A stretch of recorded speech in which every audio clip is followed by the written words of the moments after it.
Hey, it's me, Puppet DM, and I'm here to tell you all about the sponsors we have here at the Wandering Society. We're sponsored here by Mage and Press, makers of a bunch of 5th edition supplements, like the Book of Kobold or their series of new classes. And don't forget, Arcmada, the amazing sci-fi fantasy campaign setting for the world's greatest role-playing game. Be sure to check them out at store.mageandpress.com. Up next, we have Roll20. It's the platform we use here at the Wandering Society to play all of our games. It's easy to use, intuitive, and it now comes with Dark Mode. Be sure to check them out at roll20.net. We're also sponsored by R. Talsorian Games. R. Talsorian Games make great RPGs, and they've been doing so since the early 90s. Check their books. They've got Cyberpunk Red, which Simon tells me has been played here extensively, Castle Falkenstein, which also has been played here, and The Witcher, which has also been. Okay, we get it! Check them out at your FLGS or online at rtalsoriangames.com. Have you ever wanted to wake up and smell the coffee? Well, now you can with this next sponsor, Found Familiar. Get yourself some damn good coffee at foundfamiliar.com and use the code on the screen to get 15% off. What do you mean I can't drink coffee? What the fuck is felt? And we couldn't end this segment without talking about our good friends at Die Hard Dice. That's right. As a Dice affiliate, we are proud to partner with Die Hard Dice to bring you only the best in shiny click-clacks. Click-clacks? What is... Ow. You can check their ever-growing collection over at dieharddice.com and use the link below to get 15% off.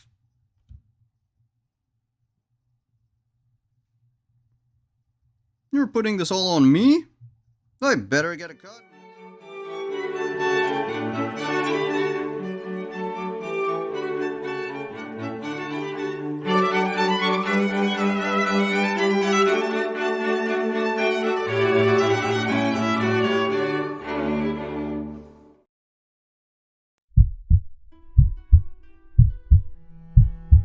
You have agreed to meet the two Archons, the two Toreador Archons who've reached out to you. One, Kirsten Bellamy, and one... Well, you're not quite sure what the name of the other one is. Rick's never been one, tightly adhering to formality. I'm just making sure that Blush of Life will cover up anything. I think we're going to do some great things here, you and I. The Colonel just, lowers his spectacles just a little to stare at you, stare daggers at you. Do you know the kindred who goes by the name Arthur Porter? A brief alliance with his coterie. Well... Since you mentioned coterie,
Hey, welcome back, everyone.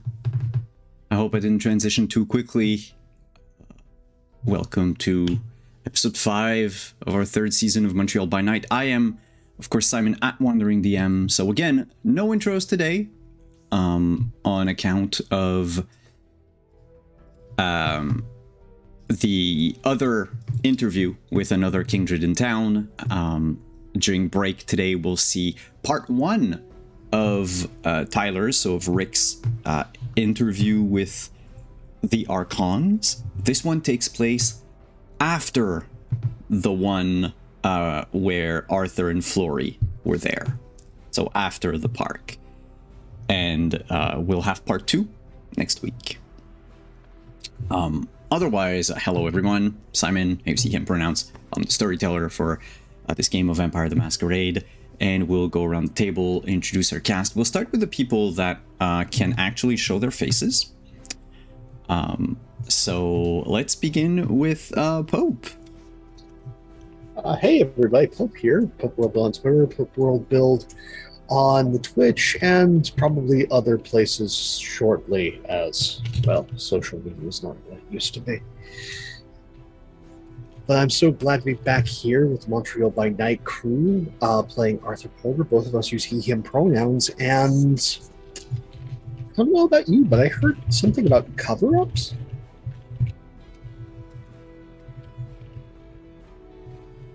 It seems to be something questionable.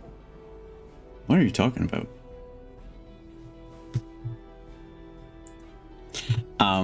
But hello, welcome, and hello, Deirdre.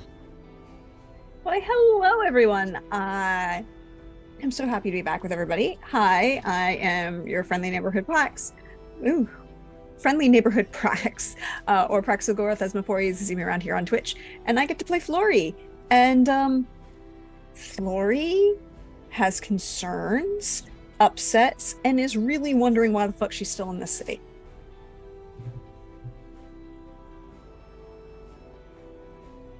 And then we have Trooper. I don't know if Trooper is actually at his computer or not. Oh, I am. Oh, I'm here. Hello. Hello. I'm definitely here. Hey, everyone. I am Trooper SJP, and I am playing Dixon, who is currently lacking a face and needs to sleep it off. And maybe also eat some people to get more blood in order to sleep it off. But he is currently resting at the moment. He'll be that way for a couple of days. For, I believe, 5 days total. About four. About Something like four-ish. Yeah, something like that. He'll be fine. I wouldn't worry about it too much. But he knows exactly why he's here. Mm-hmm. Well, we will start our game tonight on October 22nd. So, the night after the events of last session, where Flory finally found Dixon in the Montreal sewers.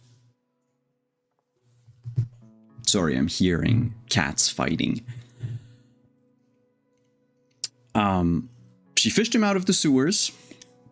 Also, in doing so, encountered our good friend Enzo. And the two of you climbed back up. 3, counting the white that was carried with you. Y'all went to Artie's place to sort of clean up. And then went on your merry ways. So what we'll do tonight is we'll start on the 22nd, since this is the night directly after the events. So both the interview with the Archons, the finding of the white, seeing Dixon getting fucked up. I would like to know, Flory and Arthur, what's on the agenda for tonight? And also, can I get those rouse checks? Certainly. You said it's the 22nd. 22nd, yeah.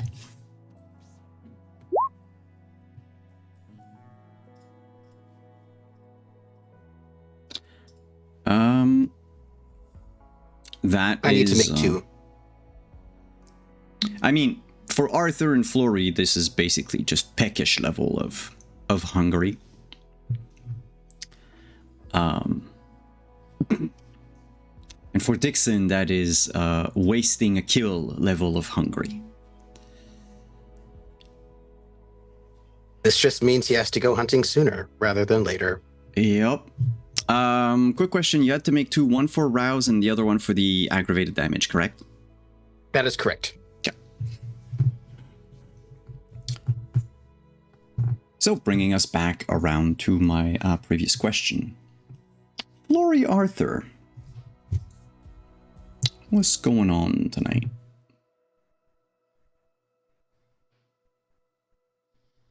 Well, still curious about what happened to Diane. There's a feeling of responsibility there.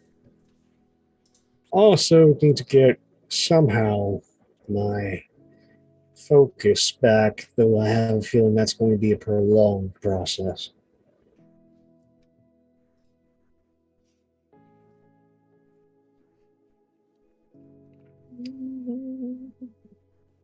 And what about you, Flory Winters?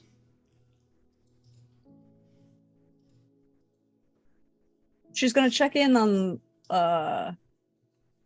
Milan and the girls and confirm that you do not want the jungle. We do not want that property. That property is cursed. We're not bringing that mojo into our shit. And she's going to start looking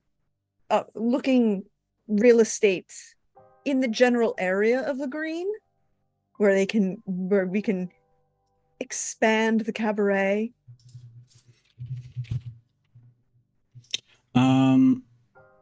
Malin would tell you that she had she's preliminary steps with the paperwork. And so if you tell her to cut that, she will. Especially when you talk about bad mojo in that place. She would rather not invest in a second location that is one so close and probably just cursed. She would, it's cursed, and we'd have to pull out all the electrical. I saw what they did in that place. All of the lights have blown. The wiring is no good. That's just a fire trap. No, not with the money. Cursed and not with the money. Looking at where thereabouts, the in downtown where the Hunter Green is,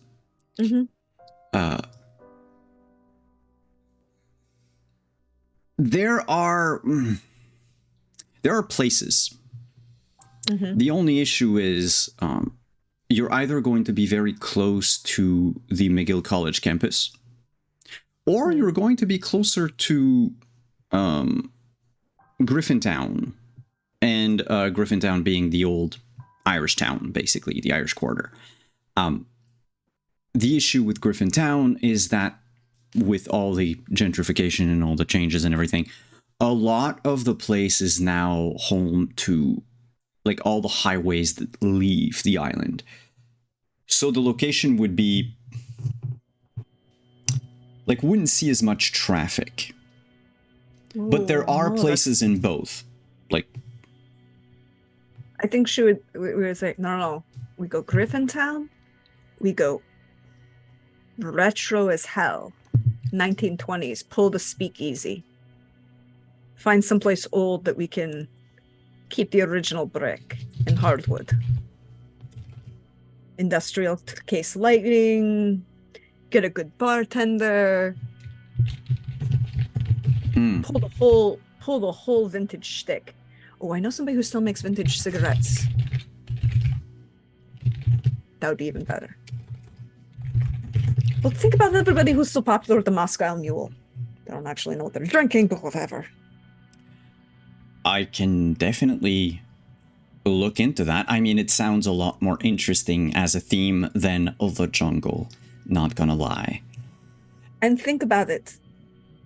Classic pinup looks, sultry, seductive, not trashy. There's definitely a type of clientele for that. I'm fairly certain. I mean, the jungle would have been the buying it mostly for the clientele, like the customer base, not necessarily for the themes. We can steal their customer base. You have enough class and word of mouth to steal their customer base anyways, but I don't know that you want their customer base.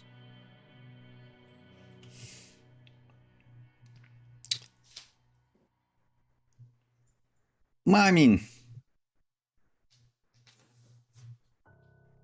moving them from there to the cabaret here, there's quite a few that I would have taken. I couldn't help but notice how fat their wallets were, and you don't necessarily say no to money coming in. That is true. But you'll get them anyways, now that the competition is out of business. Not that they were actually competition to begin with. If I remember correctly, and correct me if I'm wrong, Dee, but Malin is not aware of your secret, correct? No, she is. We confirmed that last time. She is. Okay, my bad. Okay. That's why she agreed to have one of the girls answer the phone for me. Yes, that's true. My bad. Okay. So in case Revenue Canada called after I reported the prince. To pretend that that she's the living Florica Winters. Yeah. Then Malin would also ask, are we expecting to attract your people with this new place in Griffintown? No. If they show up, they can pay premium. Okay, but this is not a place to play on the nostalgia of those that were alive back then. No, this is a place to play just enough on the nostalgia of people who think that they have it. Look, I will take hipster money. Yes. Their cash is still green. And it's 2014. Fuck yes, I'll take hipster money. we are like right in that ascension of the hipster. Hold on. What is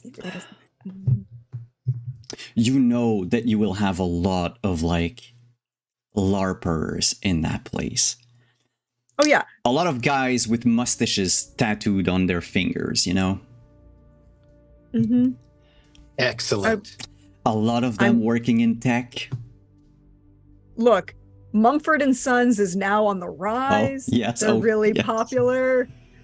The pretension is overwhelming. The 2014, I think that was back when the pool place that I used to play at had at least 3 or 4 times a night a Mumford and Sons song that played. I'm reminded of a Joker quote. This town needs an enema. Mm-hmm. Exactly. I mean, come on. I'll take hipsters wanting to spend, retro speakeasy money. Yes.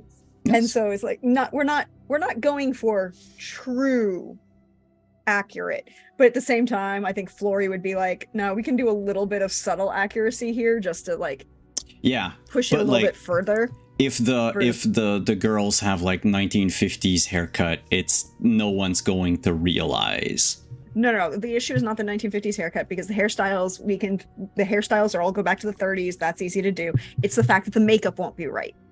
Makeup will not be right. And it's fine. We'll deal with it. Nobody's going to care.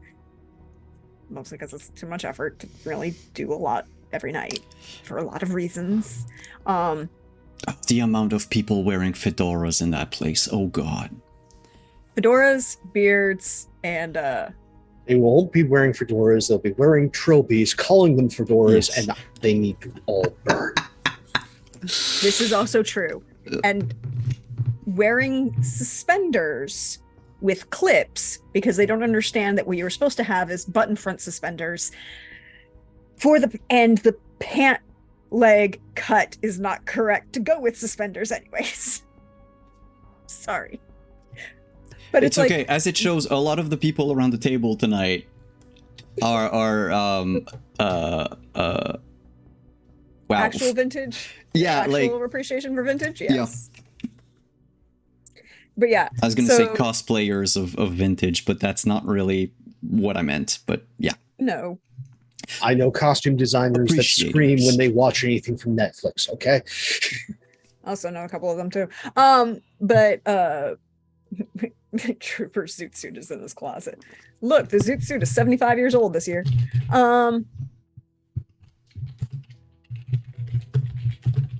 Or no, it's older than that. They celebrated a holiday, and I don't remember how old it is. I'll look it back up. But so yeah, it's pushing that level of envelope, and it's like, and we want to buy the property, not rent. We're going to buy the land.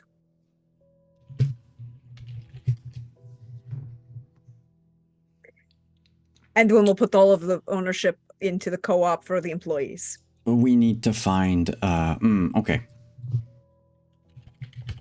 Preferably something that goes downstairs, that you can have the bar, Yes.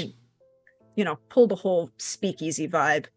Not that you guys had prohibition, and so you didn't have the same kind of problem. No, with we didn't. speakeasies. But the thing is here everyone has a basement. So like it's entirely normal to have a basement. It's not the same. Yeah, we didn't have prohibition, so we didn't use it for the express purposes of what it was down south. But no, we were the ones who were supplying the booze. Yes. A lot of people were being supplied in that manner. Yeah. It's just a shame because I am trying to find a typical Griffintown like brick house. And the main issue that I have that I'm running into right now is most of it has been bulldozed.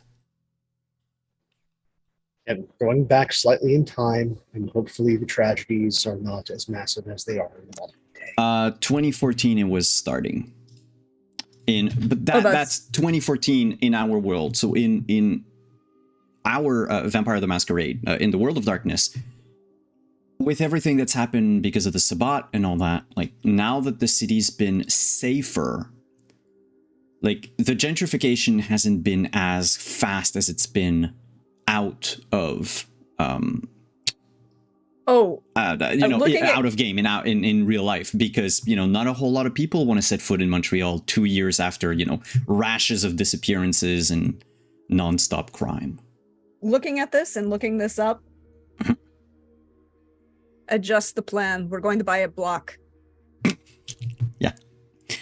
We will invest in the full block of row houses, and so like we'll have like 2 for the speakeasy, and then like a couple more that is going to be listed under a shell company that will be will go towards her other project, towards her other work of moving people who have been liberated from situations that they were unsafe in. Whether those are vampires or humans. Do you want to make that into a project? Yeah, I think the whole thing would be a project, but like the speakeasy is like a... It's a part of it. Yeah. But I in think that it's case... No, sorry, Yeah. go ahead. But I think it's like, yeah, we're gonna, I think it would be like while she's literally on the phone, she'd be pulling up images and be like, oh, what is this? What do these people want to do to this? Oh no, I like this. This architecture is nice. Fuck this shit. Fuck your desire to put like brutalist reinterpretation up. No. We're gonna keep this row of townhouses and we're just gonna have fun. The, as a last tangent on my part for out of game knowledge, the pictures that you see of Griffintown in the Wikipedia page that I linked in chat, those like condominiums being built Mhm. in October 24, like this is exactly Yeah. what's happening in game, same month, same year. I would say I've seen it 2 years after that, and like there's barely anything that remains that is made out of bricks. Most of it is like ultra modern, Oh yeah, it's and like, also very empty. and I think Florida is also just going to start pulling up as part of the project is going to start pulling up the names of the developers for the other blocks to make a list of like people who need to die horribly. I will Actually- take hipster money, but I'm not going to take yuppies who tear down beautiful buildings because they think it's safer. You know what? I'm going to be spiteful here. Okay, go right ahead and be spiteful. Okay, I will put in chat, in the Twitch chat, there's so that property, right? Brick property. Yep. Is somewhere that I worked at. Because it's a pharmacy I helped open. And Oh, there we go. when I say everything is empty, the giant tower next to it had about 10% occupation rate. And it was supposed to be one of those quote unquote arcologies, where like you have shopping, Yes. like everything is inside, then you have like 2 or 3 floors of offices. It's not real arcology, but like, it's a Yeah, kind it's of a supposed to be. smaller scale. Yeah, you never have to go out and all that. There was no one. No one lived there. And the people that worked there could not afford living there.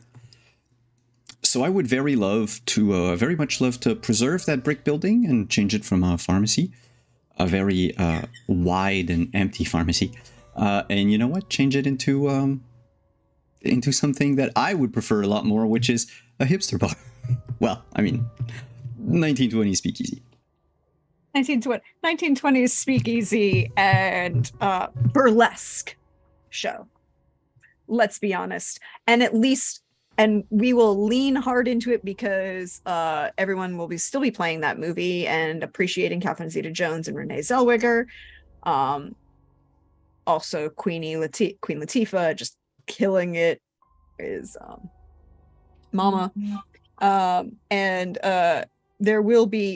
we will find someone of the staff is going to be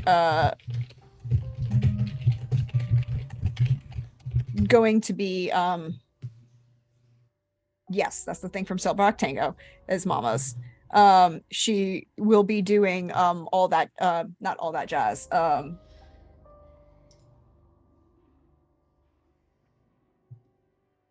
Oh no, all that jazz. Yes, I was correct. Wait. So But yes. All that jazz So is the opening number. what we'll do... Yeah, I was like, all that jazz is the opening number, and I was in this moment like, why would I be talking about this? No, it's the opening number that it was Silbrock. He was talking about Silbrock Tango, and then I got confused, and I was like, no, it's opening all that jazz. We should have at least one performance of all that jazz. And then to fuck with lots of people, we do Mr. Cellophane as the true stripper number.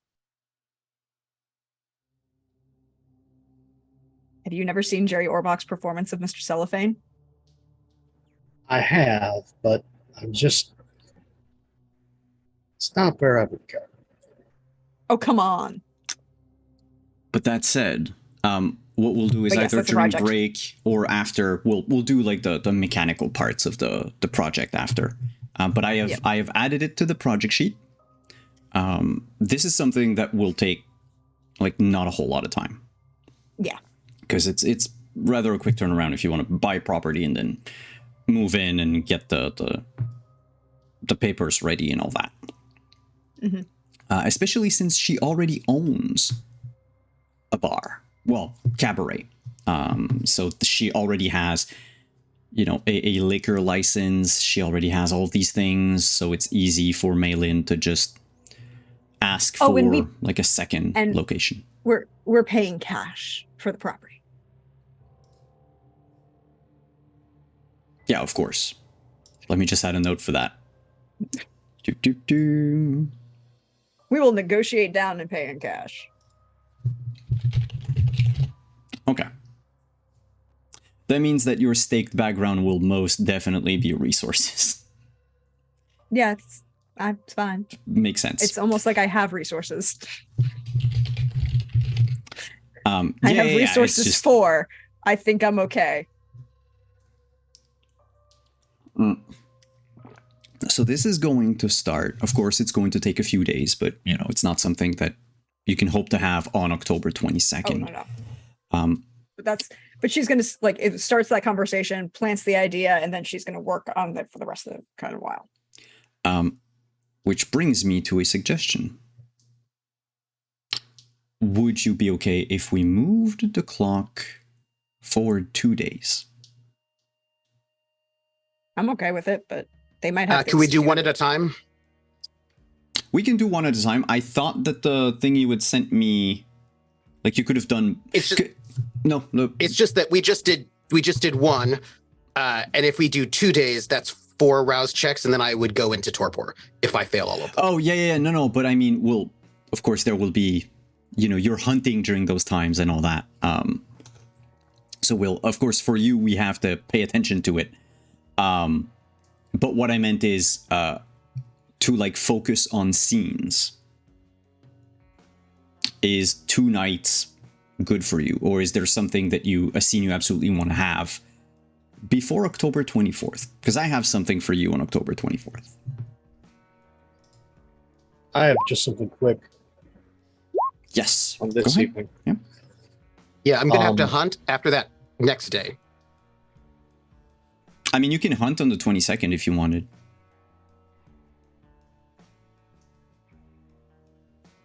So. Yes. The pin board gets re-revealed now that no one's here. Surprisingly enough, Sunny Came Home is playing. Mm-hmm. And we are undoing the board. Ooh. All right. Gotta clean the slate because he's right. We got target fixation. And now we need to try and see the field count. And it is just without Val, without her being at the center, just putting up everything that we got. So from the top, okay, Night of Ashes. Void damn churches. There are too goddamn many. But also new things like, unsurprisingly, but somewhat surprisingly, there are whites in the sewers, plural. And I think with how everything splays out,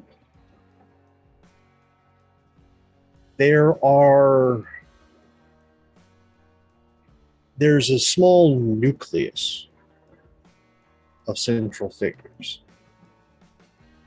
Caleb's one of them. So is Hilker's, but more off to the side. But there is something very central.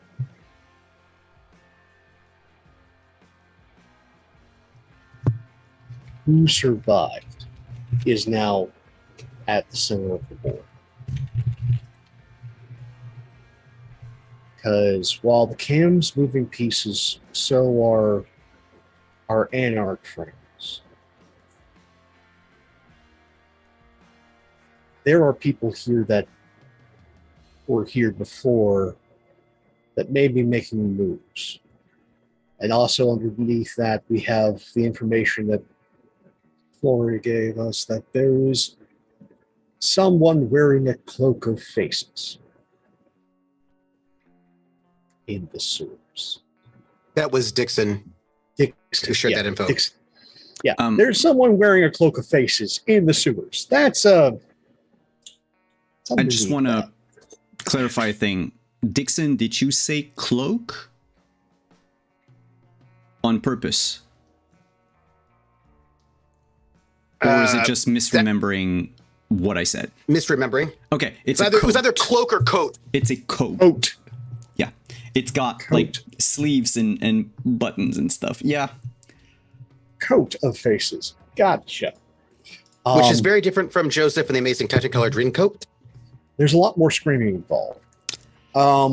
Probably not as good music. It depends. I mean, I did see it with Donny Osmond in concert. She would have said it is a coat. Oh, I have the picture right here, so I could. Yep. Can't wait to share it. That's going to be delightful. So there's that, but there's a lot of other threads. And then there is just one big thing off to the side, all in bold, circled multiple times. Like, we have an opening with the kind.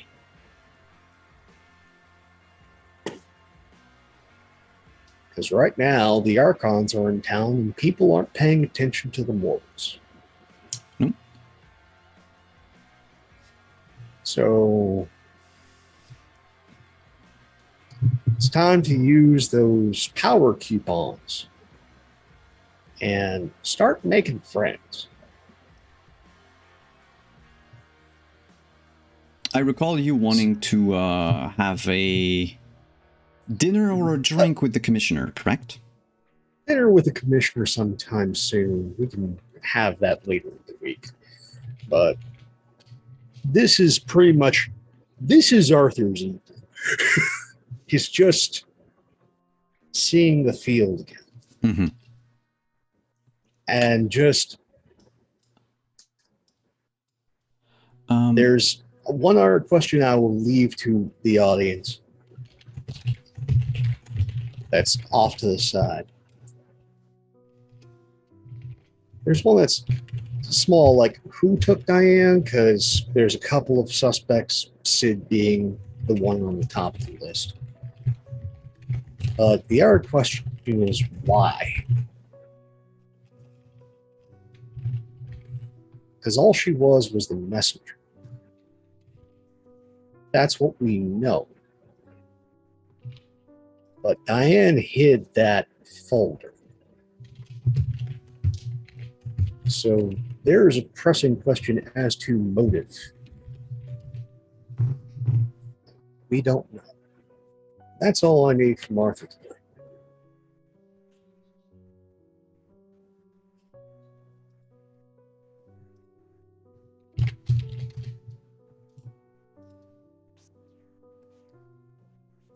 Yeah, Flory, I sent you a message. This was in my notes from a few sessions ago. Yeah, that was tied a little bit to the cabaret, but more to fucking with Hilkers. But is this something that you are still pursuing? No, because she promised Dixon she wasn't going to continue to do new actions to fuck with Hilkers. Okay. Anything that is currently ongoing is ongoing. Yeah, the investigation by Revenue Canada is still... The IRS is still on the case. That I have it in my note. No, but because she promised Dixon not to do anything new, she's not gonna seek out messing with his sanitation workers and really fucking his life up. Then that would bring us on the 24th, before I have anything for you. On the 23rd, on the 23rd. I'll just roll. Yes. To so, hunt. Same slums. This time, though, the difficulty is lower than last time because there is not an increased... it's a different neighborhood that you're going to. Yeah. But still the same. So probably around Ashalaga. So it would be difficulty 2 because there's no increased police surveillance or anything like that today. Okay.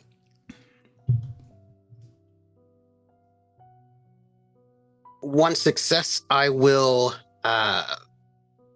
roll my willpower. Mhm. Use a willpower to reroll the 2. Mm-hmm. Power reroll.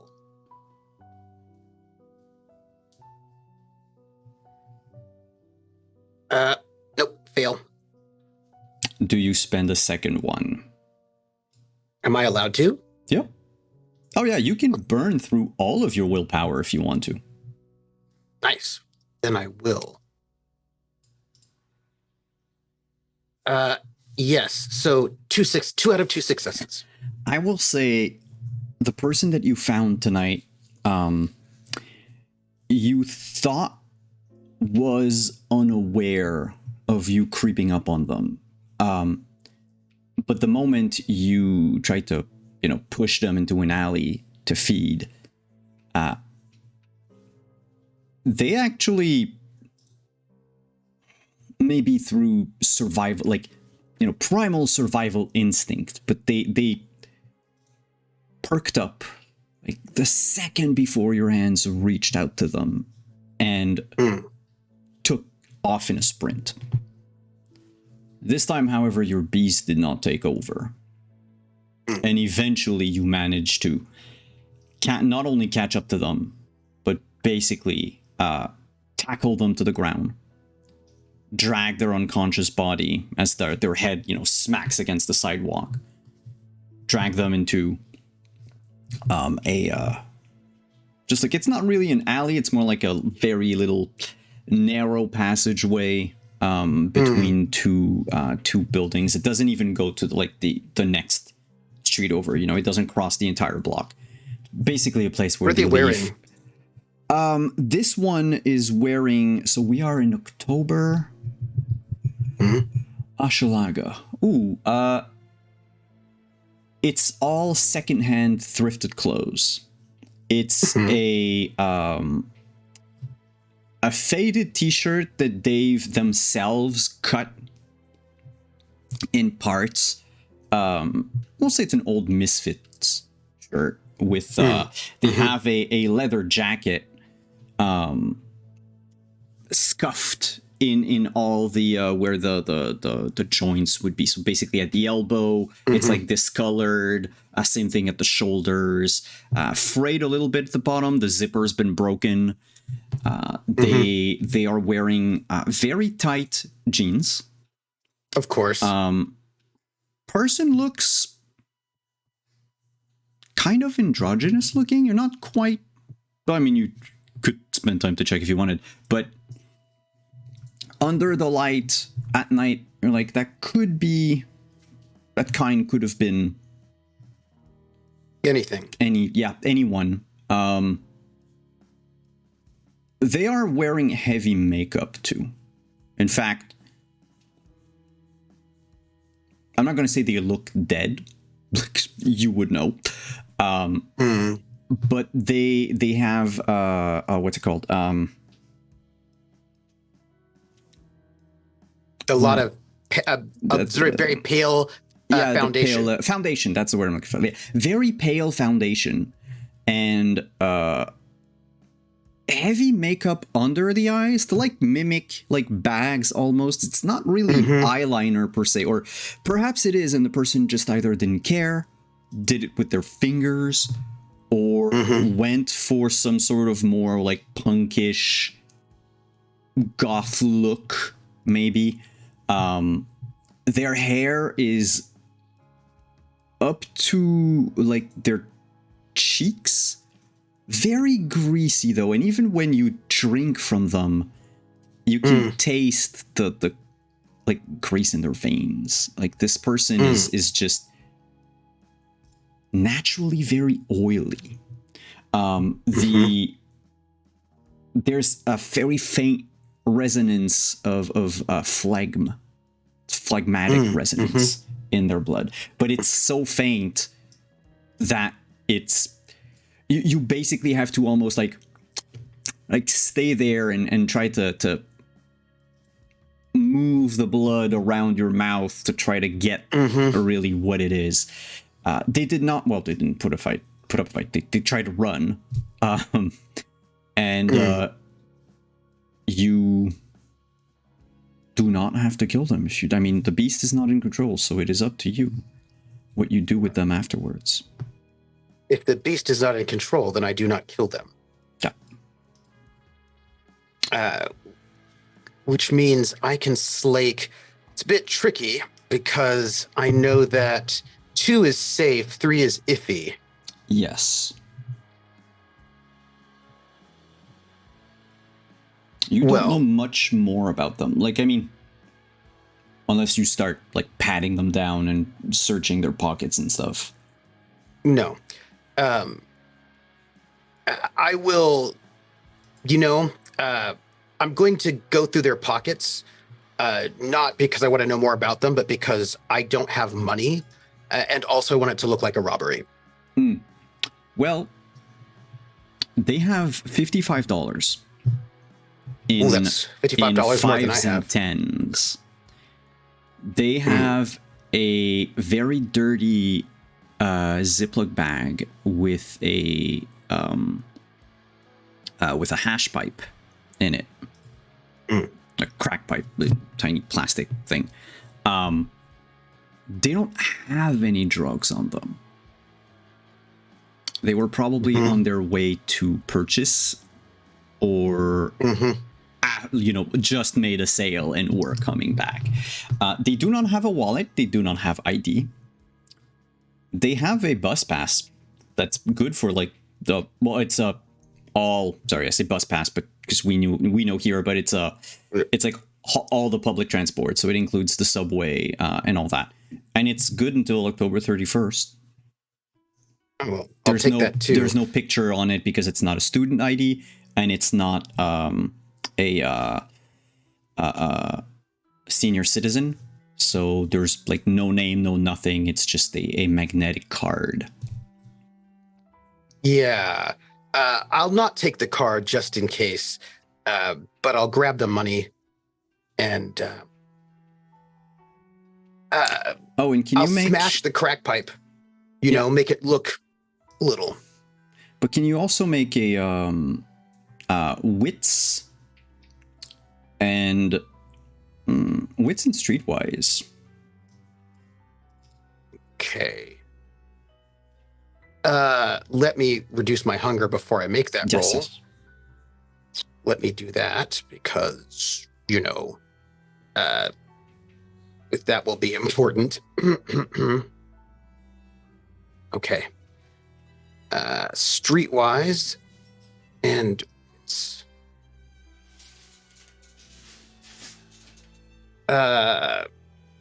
1 out of 2 success, so a fail.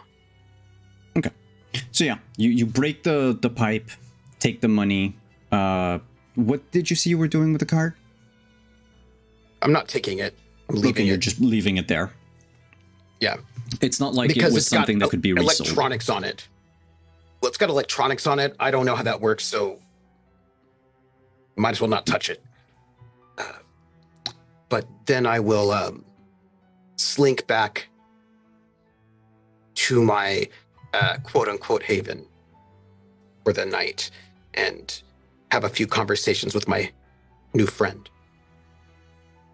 They're not very talkative. I know. The conversations are only in my mind. Yeah. Just, on account of the stake through their heart. Yeah.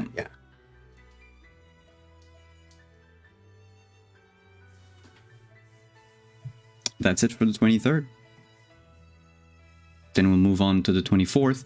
Of course, Flory, Artie, you'll need to make rouse checks, but also you'll need to feed during those 2 days. Unless you don't want to and just want to risk it.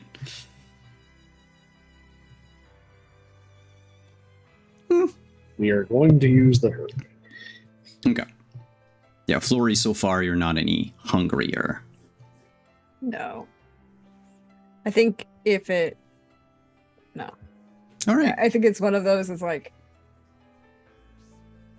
if she sips here or there, it's kind of like just kind of grazing kind of thing, but not actually feeding.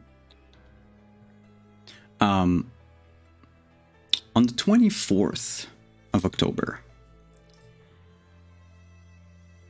When you rouse for the night, the two of you will notice that you will have messages on your cell phones. Text messages.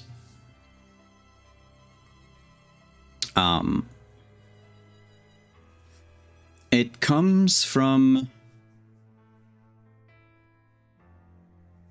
Ooh, who does it come from?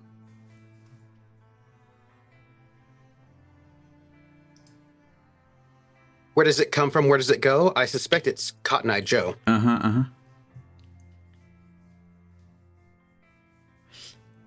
It actually comes from Mr. Duval, who says, "You are not part of the mailing list, so I forward this message to you. The tower offers a truce and a special Elysium next week on October 31st. All are invited. No politics, just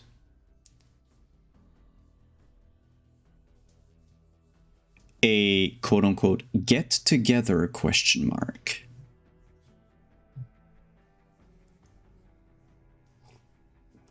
To celebrate the demise of the Sabbat and a new era for Montreal." There is a response.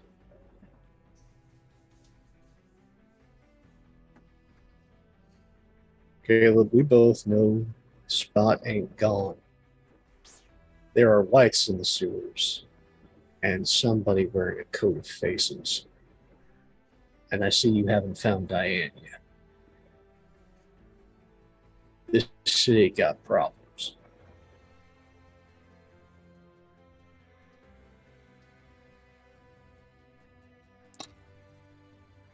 There's a response, but from a different phone number, Arthur. Like a call, like, number unrecognized. Yeah. That just states, "Then what better night to look for suspects?" I resemble that remark.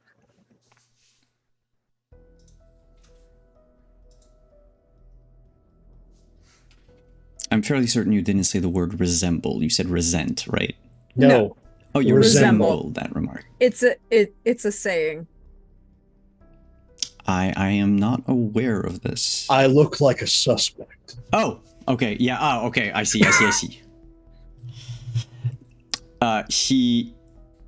Well, you figure it's probably Caleb anyway. Replies again, "The Archons are not invited." Surprising, but that's not sent. Flory leaves it unread. Okay. She'll do the slide down, read it, and then leave it marked as unread. She's not making any commitments until she has to, and she's going to decide if it's worth giving. Nothing good ever happens when vampires play into the trope of Halloween and doing a fancy dress ball on Halloween. Like, that shit is just full of cliches that cause massive problems. She's been to New York. She's been to London. She's been to Paris. She knows how this goes. Yes, but the Prince of Paris so loves his masquerades. Yes, but usually he has a masquerade not on Halloween. Look, Hilkers is not Villon. No. Yeah. Villon has taste and does it on the solstice. This is true. I mean, he did have that really big... He has massive masquerades for Bastille Day and for the birthday of Louis XIII. Equal opportunity supporter, I guess. It's when you're as old as Villon, you basically sided with every fucking one during all of them.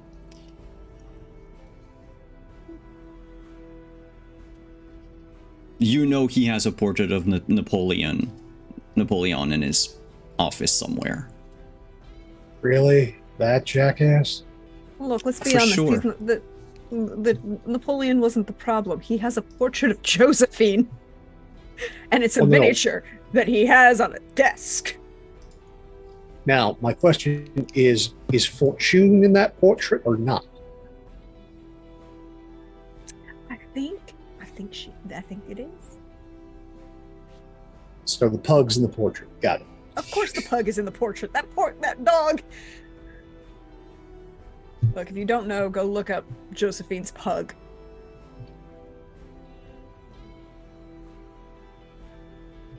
But yes, she leaves it unread because she's not sure, but an invitation has been given. And there are certain proprieties that must be observed if she does answer. Mm-hmm. Or acknowledge that she's received the invitation. No, you did. No. That's why she left it unread. Oh, okay. She hasn't received, right? Like, there's nothing to say like she actually received the invitation for cultural purposes. Oh, you leave it traditions. unread and not on read. No, I leave it unread. Okay, yeah. Just to swipe down to read it, but leave it marked as unread. Mm-hmm. Of course, Dixon never received anything.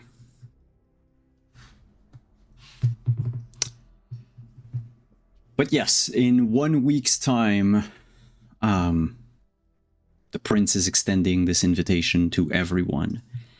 And over the course of the night, there is some more chatter on both your ends from common allies. Yuma will write to the both of you. Just as thoughts with a question mark. Alex seems to have sent an automated message or a mass message saying that because it is Halloween, his store has always like a huge stock of costumes that, you know, humans don't want to wear like a second year in a row or whatever. So he's like, if anyone wants anything, I am well stocked. You do not see the replies to that message, of course, but somewhere in Montreal, Alex Samar reads them and cries a little. No, there has to be at least one asshole vampire who hits reply all.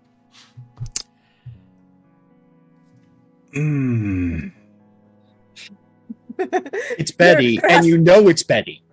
No. Because She would, if it's her, she would have done it on purpose. Yeah, that's the thing. Is like there's the ones who did it. There's the one who did it on purpose, who is probably Betty, and then there's the ones who just don't know the technology and hit reply all. No, I'm looking at those that wouldn't know the technology necessarily, but the thing is most members of the Ivory Tower are kind of forbidden from using it anyway, so you don't even know if they've received the message. Like, Caleb is writing to you both because he knows that you don't have any aversion to technology. Now, Yeah. my question is Lydia the one that, you know, we don't know if on purpose or not on purpose it's reply all. Lydia just disappeared, by the way. Yeah. Like, Not after that surprised. night at the jungle, you have never seen her again.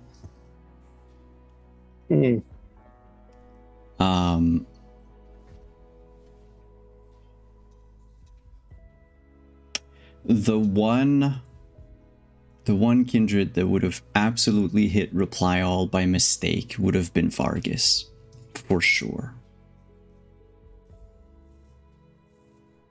But he's dead. Yeah. But I mean, he's... Hello Fresh.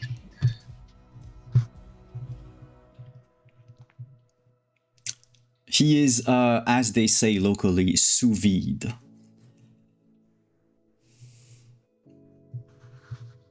Okay, you now know that there are some Sabbat in Chicago that are sous videing vampires.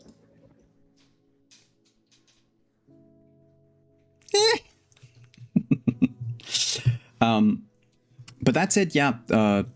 Yuma messages you. Alex just messages a lot of people. And I think Flory, when she sees Alex's message, would privately respond to him. No. As much as I appreciate your offer and kindness. This kind of masquerade is so that they can show off all their whiny, pretentious shit of original, quote, vintage wear. Stuff that they leave in closets for 150 years.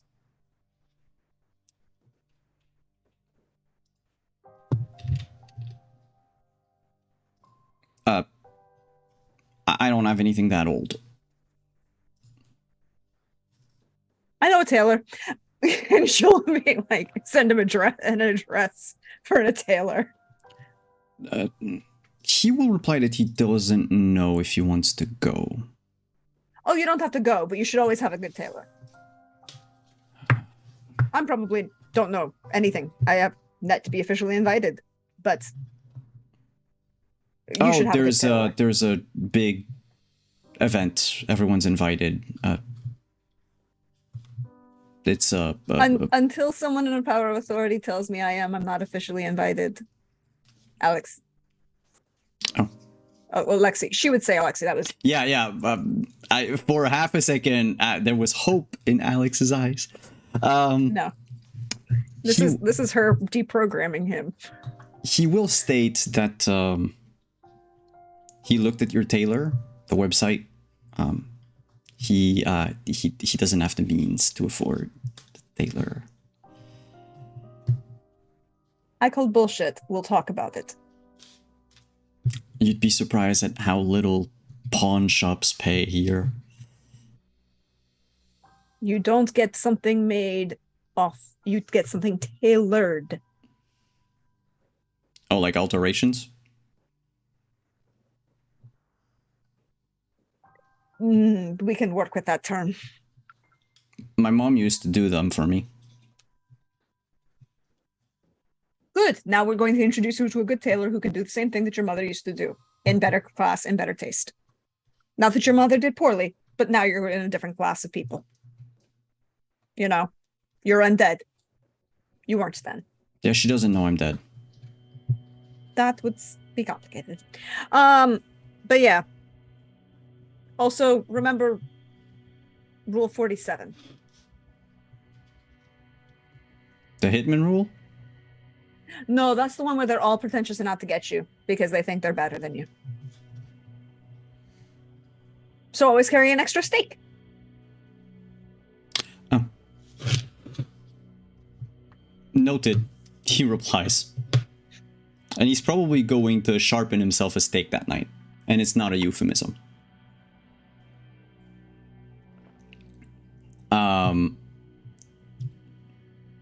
But someone else leaves a message for someone else in the coterie. Dixon, you have told me that you wanted to, during those days, leave a message. Yes. Oh, by the way, I could only have healed 2 because anything more than 2 actually means they will die if they don't get medical care. Yeah. Okay. So 2 hunger. Yep. You're still hungry. But when you reach the dead drop, the old dead drop, it's a place you and Antonio used to use in the before times. It's one of those rare artifacts of a bygone era. A public payphone. Mm-hmm. It doesn't work. I mean, the receiver has been torn off completely. But the thing is the box itself can be pried loose and messages left inside. You're not the only ones that use them. Seems that there's a lot of people living on the street that also make use of this payphone as a way to pass messages along, but everyone seems to respect everyone else's privacy. Antonio has a habit of folding his so much so that, you know, a notebook page would be about like yay big. And so, you know, if someone was to unfold it, fold it again, it would kind of show, maybe. But when you go to deliver your message to Antonio, there is one waiting for you. Is it Antonio's?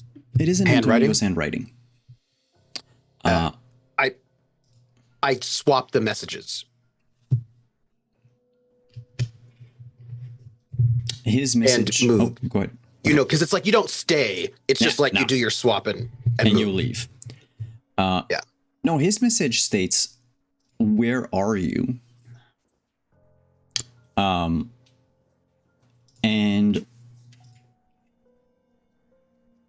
kind of a riddle.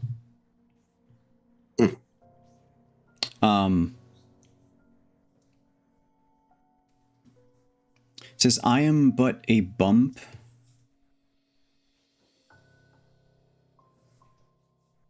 upon which a religious nail was planted.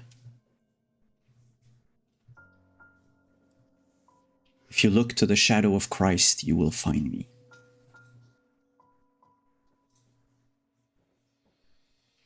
If you look to the shadow of Christ?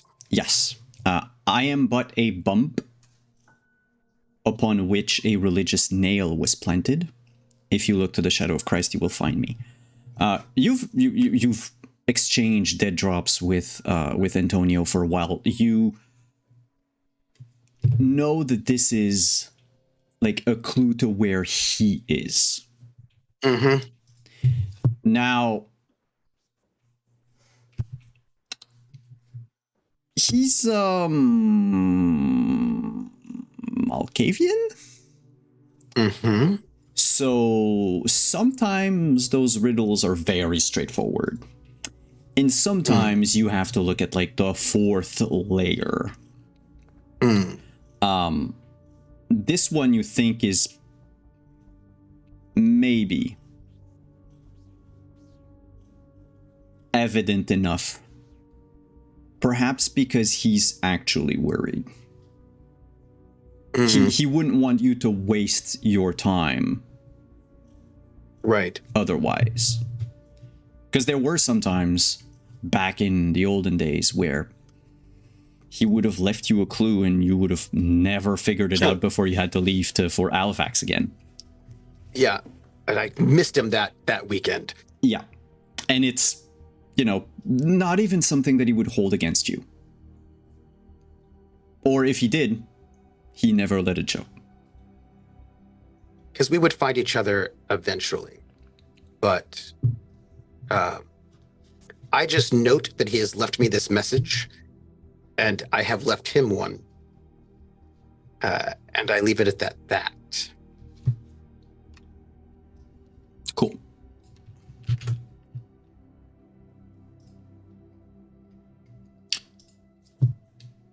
It's been 2 1 nights. week since you left. Huh? Sorry. It's been 1 week since you... No, it's been 2 nights now since Arthur and Flory have last seen Dixon. You know that it would take time for him to heal. As you're looking into your other projects, Mr. Porter. Yes. There is a knock on your door. What does the security footage show me? Security footage shows you a young man. Actually, not a young man. I'm sorry, an older man. Salt and pepper hair, mustache, dressed just in a polo shirt and jeans. His car is parked nearby. You said mustache. I there know. There are only one group of people that wear mustaches, unironically. Well, this is Silvio Benedetto Jr. Okay. All right. He also wears unironically. No, he's just somewhat ironic. Oh, okay. Somewhat. The Sylvia. knocks are a little vigorous. The moment you open What's the doors. Arthur, can I come in? Yeah. Have you had any news about Ralphie? No.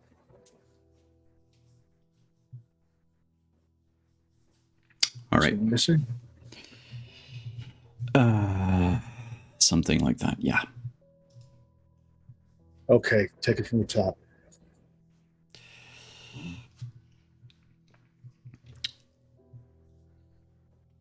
We weren't doing anything special. Just same old, same old. Yeah. There's a couple new folks that showed up. They came to Silvio's one night. It was who was it? The Canadians were playing the Senators.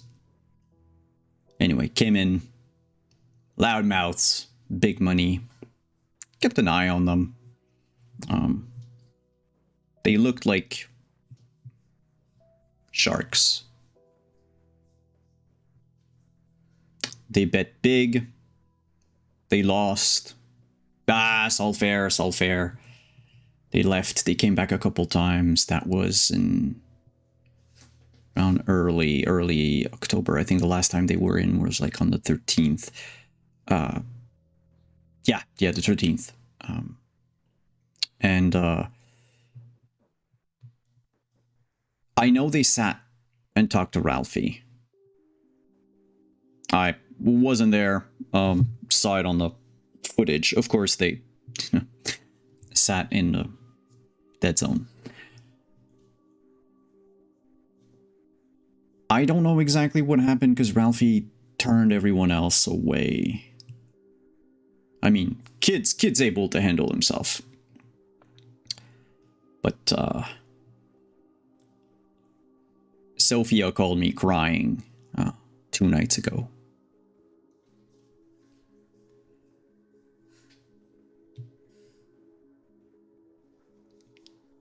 Kid never came home, but the car was in the driveway, and he reaches in his back pocket and pulls out a plastic bag, and there is a piece, let's say about this big, of snakeskin.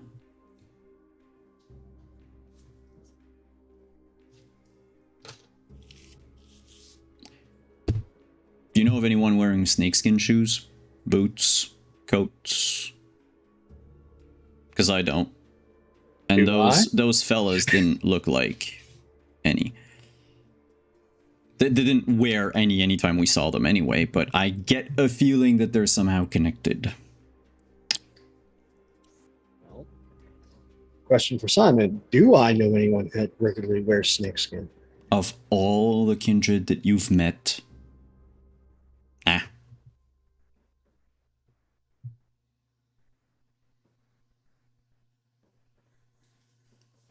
he will add that, a few years ago, before you showed up, you immigrated, things were rough around here.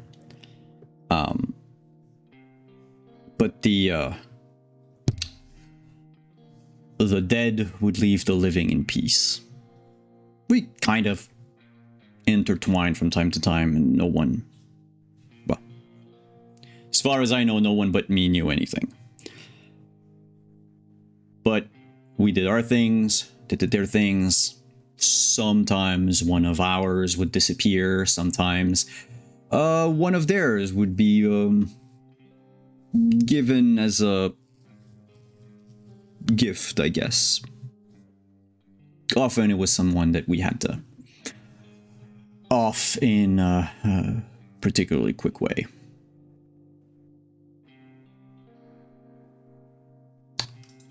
But I've never known anyone having anything for Ralphie. And I mean, not to disrespect the boy, but he's an accountant. They didn't even take his books. If they wanted to go after me, if they wanted to go after the business, they would have left something. If they wanted to go after me or you, they would have left a message, unless, and he shakes the bag, this tells you anything. Does that tell me anything? Do I roll cult? You can roll whatever skill you want looking at it. What do you think would be, you know, what goes on through your mind? Well, what's the, if the first thing that Arthur thinks of is occult? Yeah, the first thing is someone, like, there's steps. Mhm. First is only because Silvio mentioned the others. Okay, something weird. Then it's something criminal. But first we'll look at something weird. Then we'll look at something criminal. I am asking, does my Zamish specialty in occult apply here? We'll say no. Okay. And I am trying to recall, so I'm guessing that's resolve. Yes, it would be resolve or intelligence. Resolve or intelligence, your choice. Okay, I'll use resolve because I'm trying to force my way through this.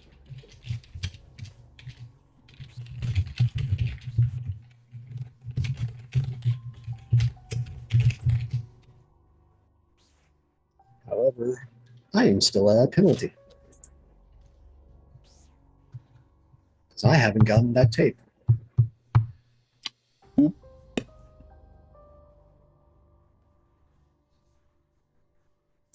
Difficulty. Leave it at 2. And, you know, every degree of success above that.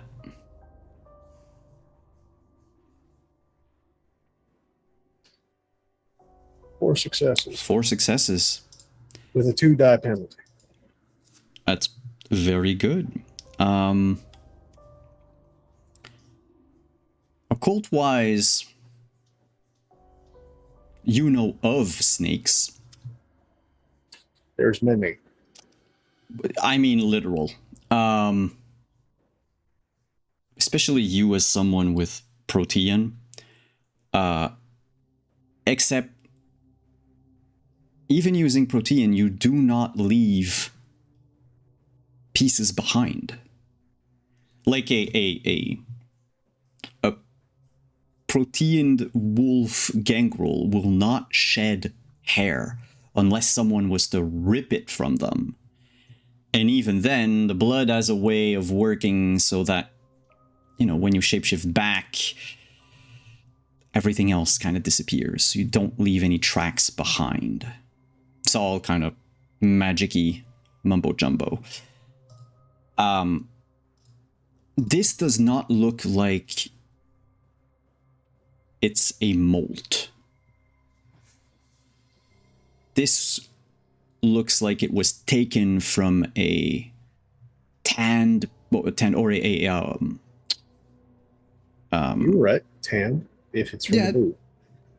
well, it's not from a boot because it is supple, but then again, it's very thin.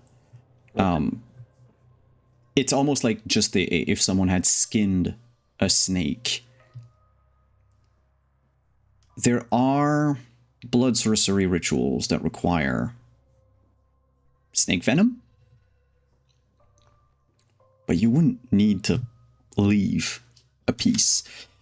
With your 4 successes, despite going through occult first, just from your raw intellect as well, it might be something that fell from perhaps a coat, perhaps a boot, that was scratched off, cut off in a scuffle. Maybe.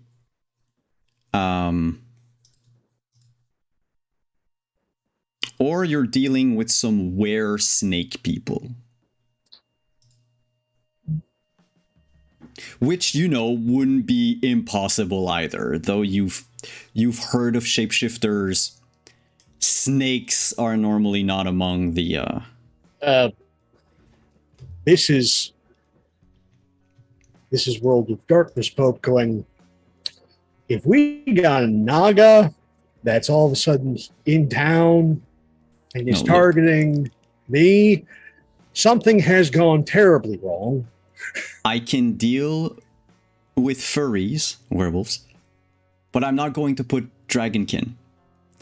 Although that would be Mokulate, no, but you said Yeah, no. serpent. which Yeah, no, it is a Naga, serpent. Yeah, which they hunt other shifters, not Yes. me. Not you. No, you would need to run like other tests. Like you would need to take time to possibly show it to other people before you could get an idea. But for sure, immediately you can disprove, you know, blood sorcery, protean. That. And this is not some sort of occult message. It's not some sort of occult message. It's probably something like more likely that Ralphie tried to leave something behind to lead. Start the ball rolling. Yeah, get the ball rolling because, you know, cops are probably not going to get Cops are good at few involved. things. Yeah. Finding people that go missing is not one of them. Especially not during the Sabat era. I'm just saying in general real life, cops are really bad at Well, finding that people. too.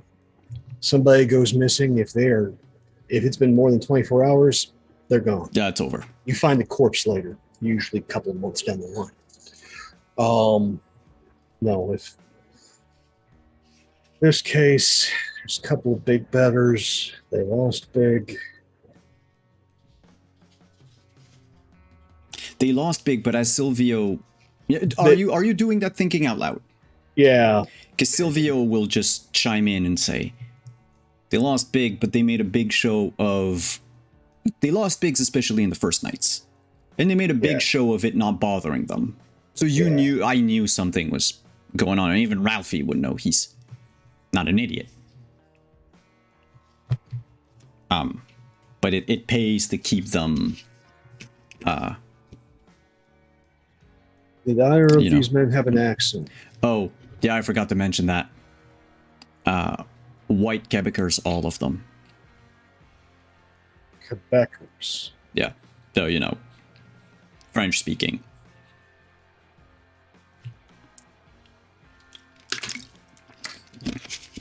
Am I making an illogical leap here? I hear Quebecers. I think about that unpleasantness that Flora shared with me about the circulatory system. When I say Quebecers, I mean people from the province in general. It's weird, but the distinction that we make here is if someone is from Quebec City, we will downright say they're from Quebec City. Okay. We don't use the same term. It's weird, but like even I, who's, you know, lived here for 36 years, do not know how do you actually call the people from, like, what's their real demonym?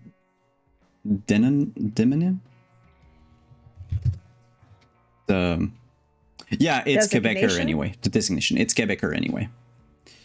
I wasn't sure. Okay, so there's layers.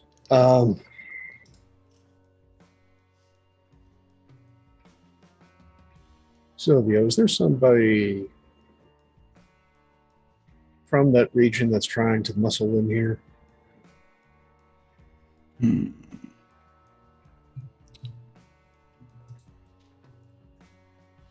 Not that I know of. Things have been fairly quiet, actually. It's been a boon and a curse, if you will. Yeah.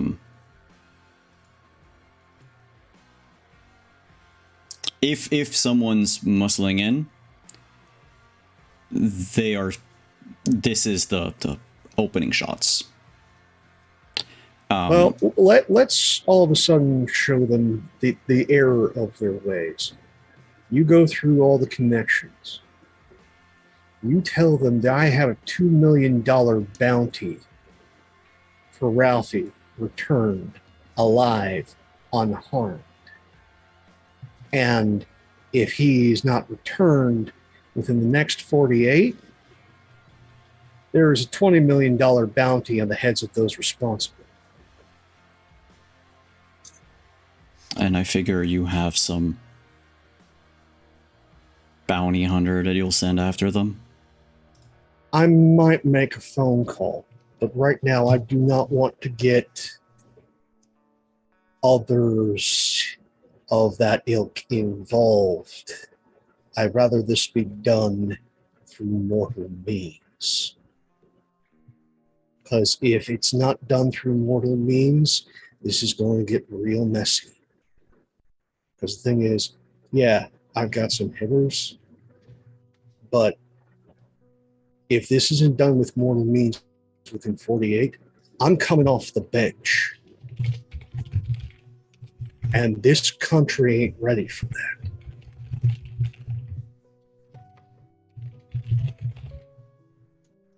All right, I'll send the message out. He takes his cell phone. Right about now.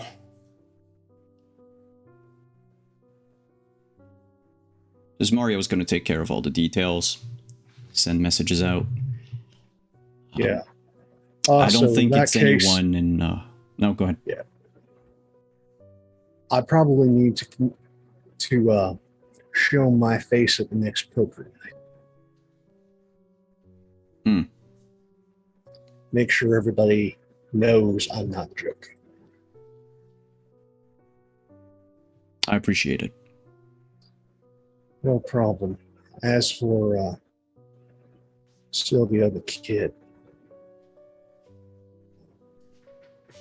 he just takes a wallet, Mm-hmm. pulls out 600 in bills, make sure that she doesn't have to do much of anything for the next couple of days.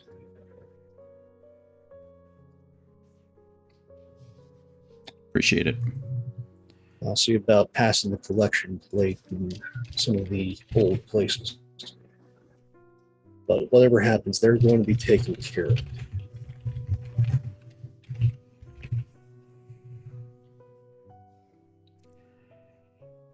Well, that is reassuring.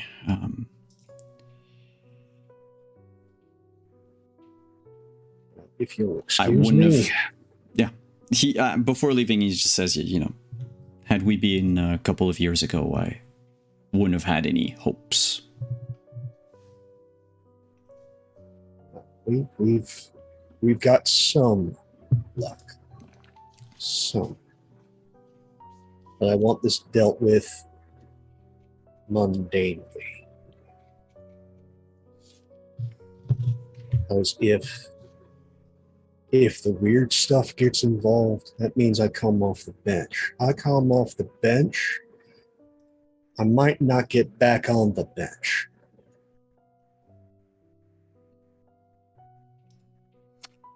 Simon needs to make a note, find a way to make Pope get off the bench.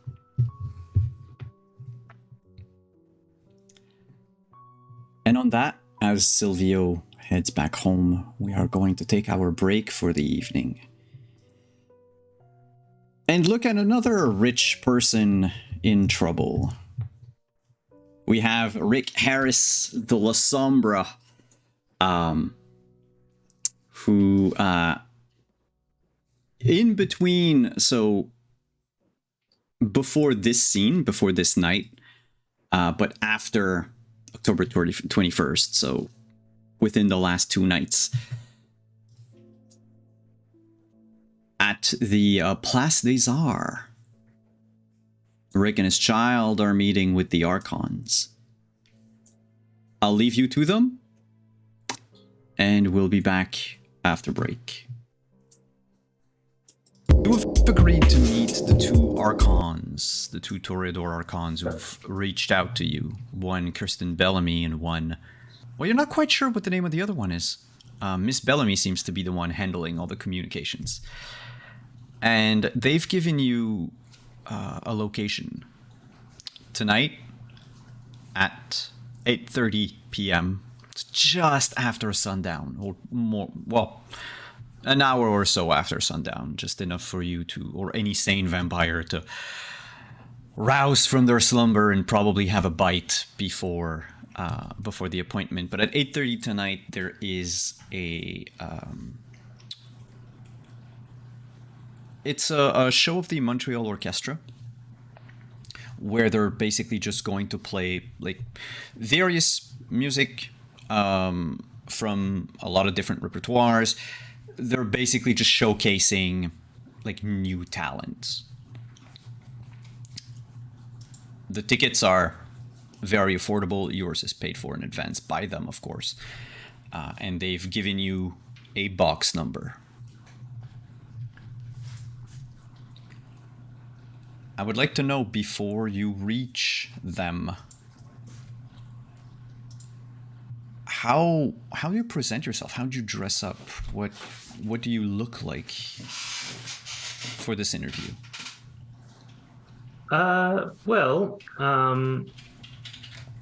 Rick's never been one, tightly adhering to formality. He is sticking with his, usual business casual. So no tie, no jacket. So he does stand a little bit out from the crowd. But it's still like somewhat formal enough that people are like, all right. I like to think that that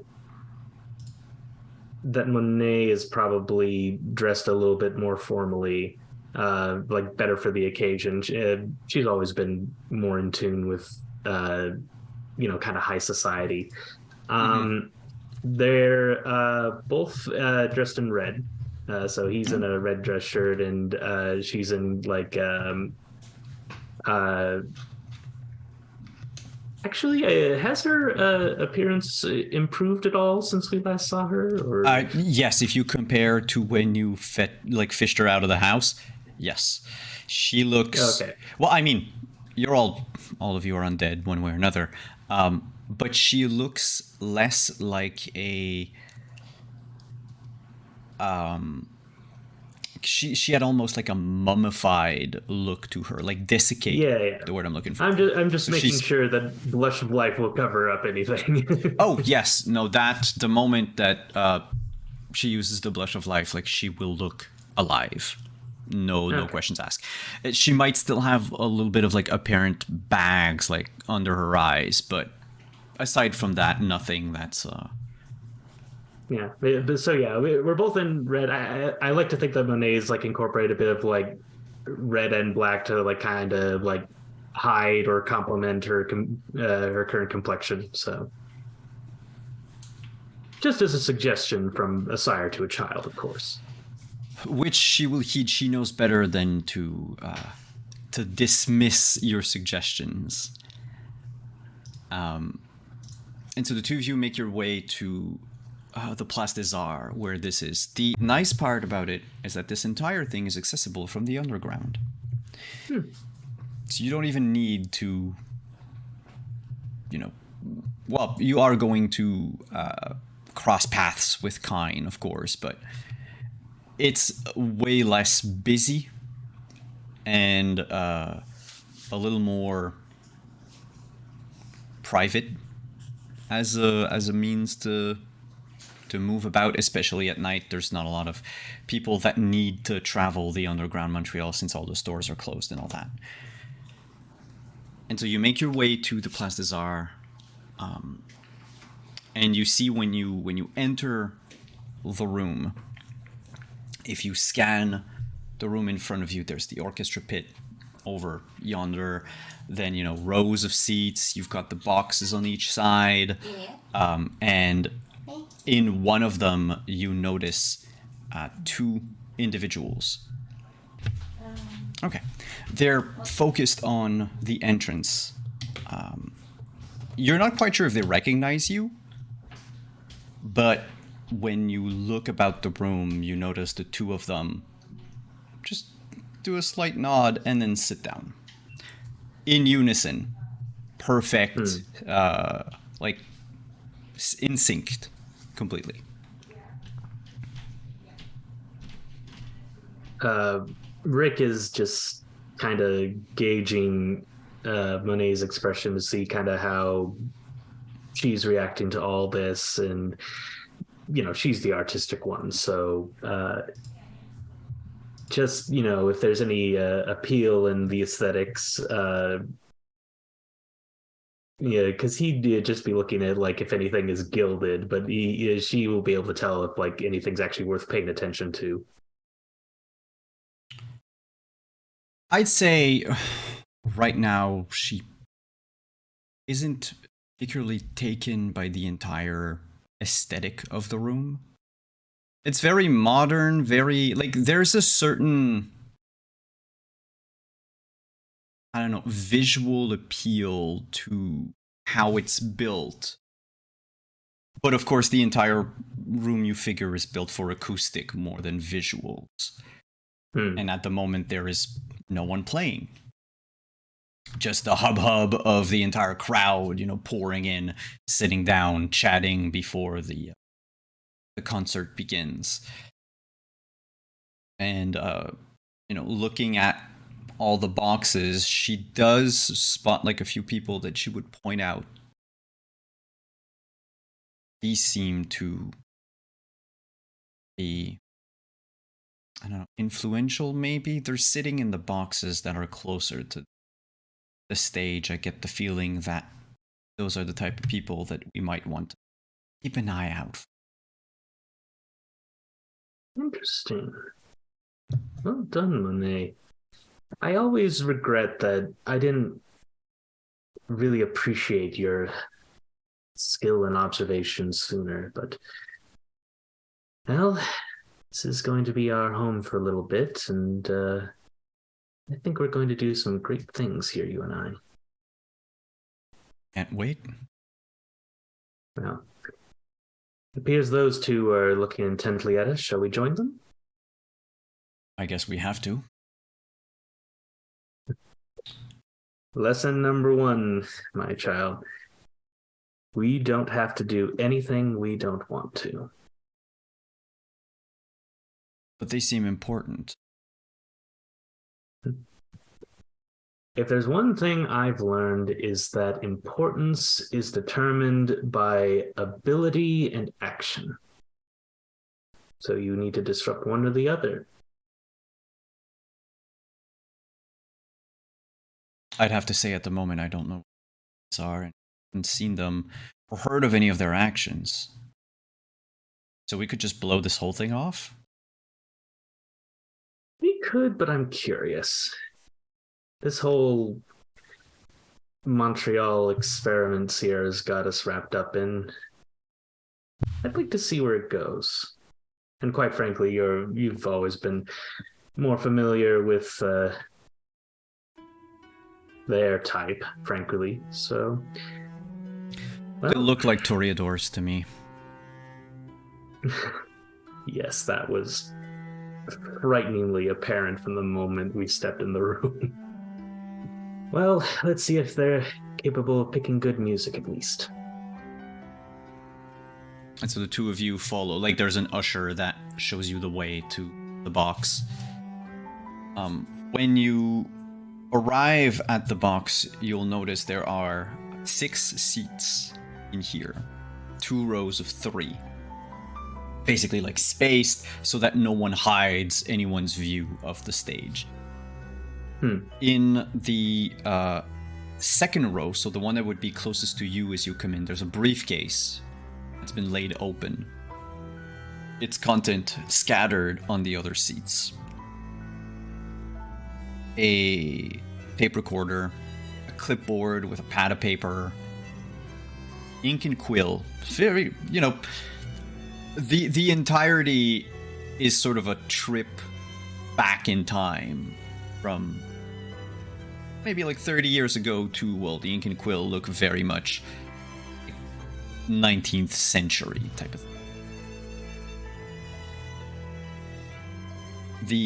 There's a gentleman there, an older man.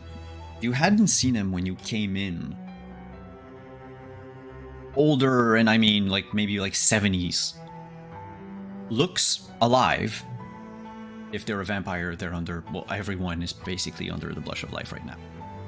But he's just mumbling to himself and closing the briefcase, putting, the tape recorder, handing the tape recorder over to the red-headed woman, which you figure is probably Miss Bellamy. The other man looks kind of Robert Downey Jr. in a suit with purple-tinted spectacles. He's just sitting, arms crossed, staring down at the crowd, scanning left and right. Doesn't look at the older man as he hands him the ink pot. He just, uncrosses his arm, puts a hand out, and then leaves his hand up like it was a tray with the ink pot in it. Kirsten presses record on the recorder. She sets it down on the other guy's lap. She thanks the older man, calls him Edwards, and says that you can go wait in the car. Yes, ma'am. He leaves. She invites you to sit on the second. She introduces herself as Archon Kirsten Bellamy. And this is, and sitting down, just turns to the two of you. Colonel Michael Unther. Nods. And then reassumes his position. Very mechanical, very methodical, precise in all of his movements. He doesn't do anything more or less than what is needed for whatever action or whatever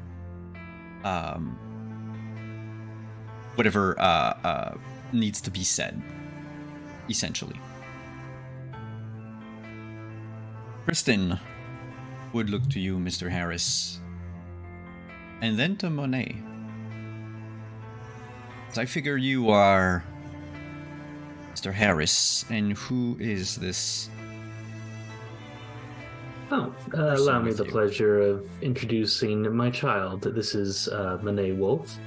I believe that as a Toreador, you can appreciate her profession as an artist. A bit abstract, but she's come up with quite a few lucrative pieces. As her sire, I felt it important that she be here for the proceedings to observe. It's thoughtful of you. I'm afraid I am not as knowledgeable about paintings as some of the other roses.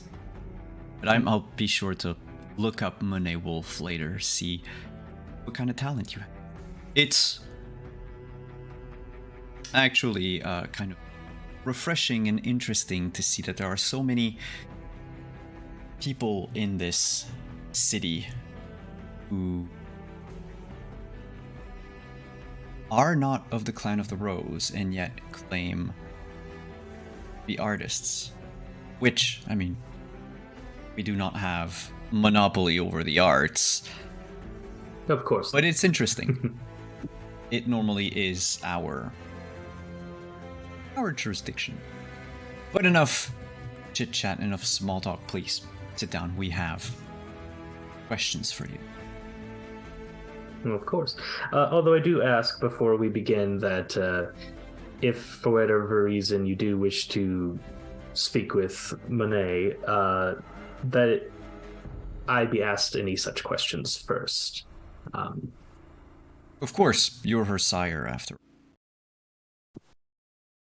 An informal question, if you will. How long ago has she been embraced? Oh, it's been a couple of decades. I can't recall, Monet. Was it 83, 85? She turns to you and says, 1985. Oh, yes, of course. Forgive me. It's been a while. I'll never forget the night itself, though, even if I don't remember the date. Well, years tend to blend themselves after a while, Miss Bellamy says. 1985, so she is... Well, I'll leave that question for later.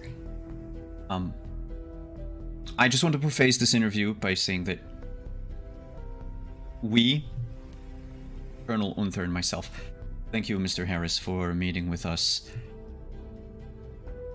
Well, I'm just curious. After all, as you stated, this is not a domain of your sect, and yet I hear you've been going around and talking with certain individuals, and I guess I'm kind of curious to see what your impressions are. Well, our impressions are private, but suffice to say, you, as of this moment, are not necessarily in any danger. We just need to dress up a portrait of the city, since it is very peculiar. Indeed, and that's what attracted me to the city in the first place. And I know you say it's secret now, but let's be honest. Everyone has their price. I'm sure there's room to negotiate certain details, but enough of the foreplay. Let's start this interview. You notice when you mention, that everyone has a price, the Colonel just, lowers his spectacles just a little to stare daggers at you over his glasses. So to begin, could you state your name and blood lineage, please? Of course. Rick Harris of Clan La Sombra. According to my sire, I'm 10th generation. Clan La Sombra. So I take it you are a newly member of the Ivory Tower, Camarilla? Have you formally joined, Mr. Harris? Frankly, whatever the Ivory Tower does doesn't necessarily always align with markets, so I go where the money goes. If that means bending certain truths, making temporary alliances, I do whatever is necessary to further that goal. I see, very mercenary. Right. That said, if you're asking about current allegiances, Sierra and I have, shall we say, political disagreements over that, but we're willing to cooperate as far as this domain is concerned. Sierra, that would be Miss Sierra Van Buren of Chicago? Yes. I have to admit, I'm surprised when she reached out to me, but, who am I to turn away from a lucrative opportunity? And a potential out of a very bloodthirsty sect. Oh, we're not all uncultured. I have to say, it's been quite delightful discovering just how beautiful and artistic this city is. I just figured that it was a bunch of old cathedrals, but no, there's other things to appreciate here. One would think of all the stereotypes, you of all people be attracted to old cathedrals.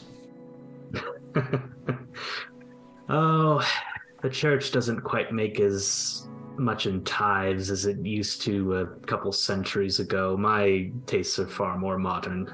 I see. She scribbles something down. Do you know the kindred who goes by the name Arthur Porter? Yes, I had a brief alliance with his coterie. Well, alliance, it was more of a strong handing by other kindred, but we cooperated briefly in order to recover my dear Monet here, for which I'm grateful for that assistance, but it was more a convenience, if anything. You mentioned, and she, by the way, she like writes as you talk. She keeps taking notes. Hides most of the clipboard from you, by the way. So she kind of holds it like in front of her as she writes. She says, you mentioned coterie. We know of one associate of Mr. Porter, a Ravnos, by the name of Miss Winters. Have you had the opportunity to meet with Miss Winters? Yeah, she was interesting. I never would have expected someone like her to associate with the likes of Arthur, but I guess, strange nights make for strange bedfellows. I confess that when I met her, she would be as easy to compel as the mortals I'm used to dealing with, but she surprised me. She has a far stronger will than I anticipated, and I can't help but admire that. We have had the same observation, she turns to Mr. Unther. And the colonel just says, yeah. Nothing else. You're a man of few words. I can't help but smile at that. He does not smile. In fact, he doesn't necessarily have a resting bitch face, but he has this like perpetual frown, like he's minorly inconvenienced by everything. He would be a very good crotchety old man. That said, Miss Bellamy continues, you mentioned Porter had a coterie. We know of Miss Winters. Did you have any dealings with others of Mr. Porter's allies or coterie mates? Well, possibly, but I was under the impression that we were here to mostly talk about myself and not other individuals. That said, no, please go ahead. That said, if you're willing to provide some meager incentive to discuss the other individuals here, and by the way, Monet, this particular piece, what is your take on it? She lends ear to the music that started playing. They are currently playing an excerpt from Vivaldi's Four Seasons. They're starting with Winter, which normally, if I remember correctly, is not the first piece. But she just, listens for a while and says, they have some talented violinists, but some of them aren't quite ready for anything bigger than this place, probably. That said, there's one or two that I can pick up that are of note. And she said that, and she, as she says this, she, of course, looks at you, Rick. But she side-eyes, glances from time to time at Miss Bellamy. And Kristen similarly begins to listen. And at that very moment, could you make a wits plus awareness roll?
Hey, we're back. Yes, the interview cuts off right at the skill check. For all of you in chat who might want to know, you'll know the result of it and what happens next week in part 2 of Rick's little inquest.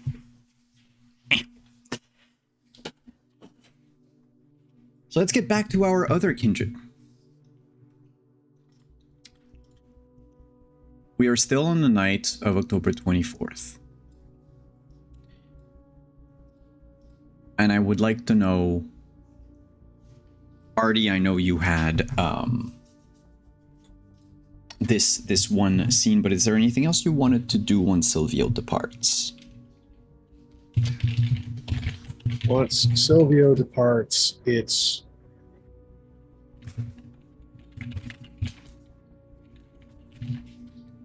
there's a beat.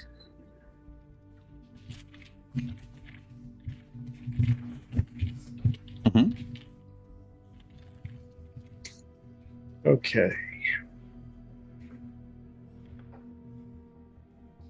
You don't get to come out and play just yet. I know you're there.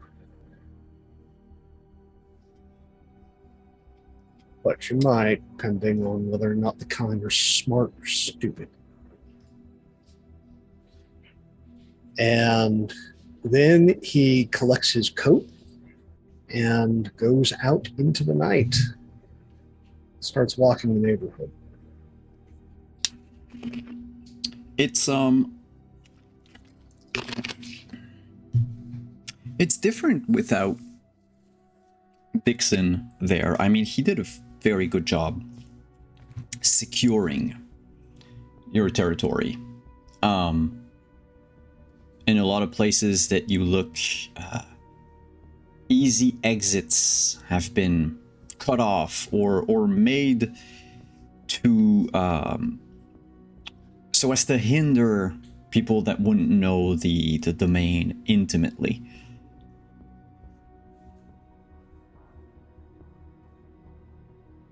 But he hasn't been here in a couple of days, a couple of nights, and there's a little bit of wear and tear here and there that you know he would have handled. Already. Yeah.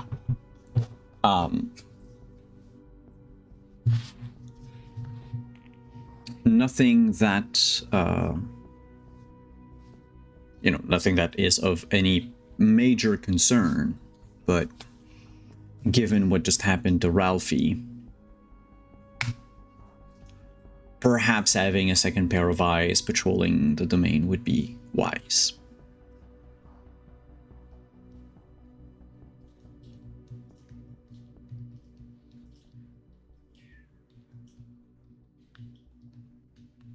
First, we get the cops. Then we deal with the other kind. Not interested in Montreal. That's 10 years off. But this little neck of the woods is mine. And if anyone so much as lets out a wet fart, I want to know.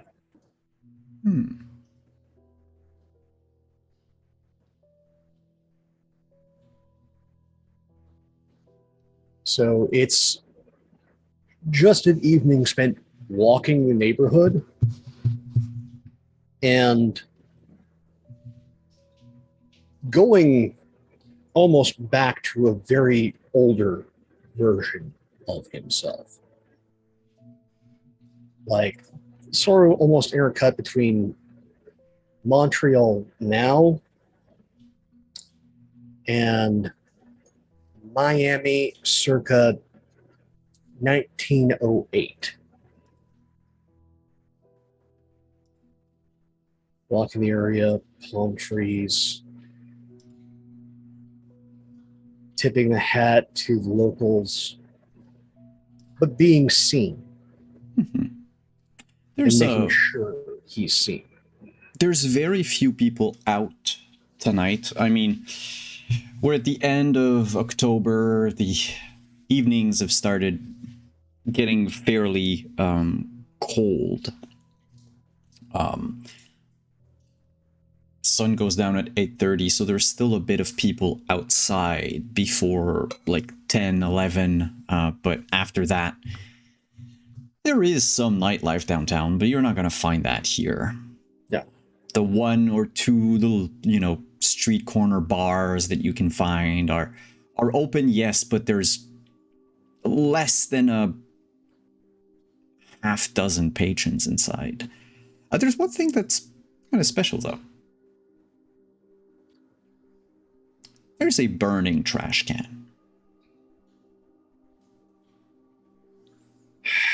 Without anyone warming themselves around. You can almost hear the beast inside just recoil at the sight of fire, even though it's across the street. You see it. It's there. It exists. It's danger.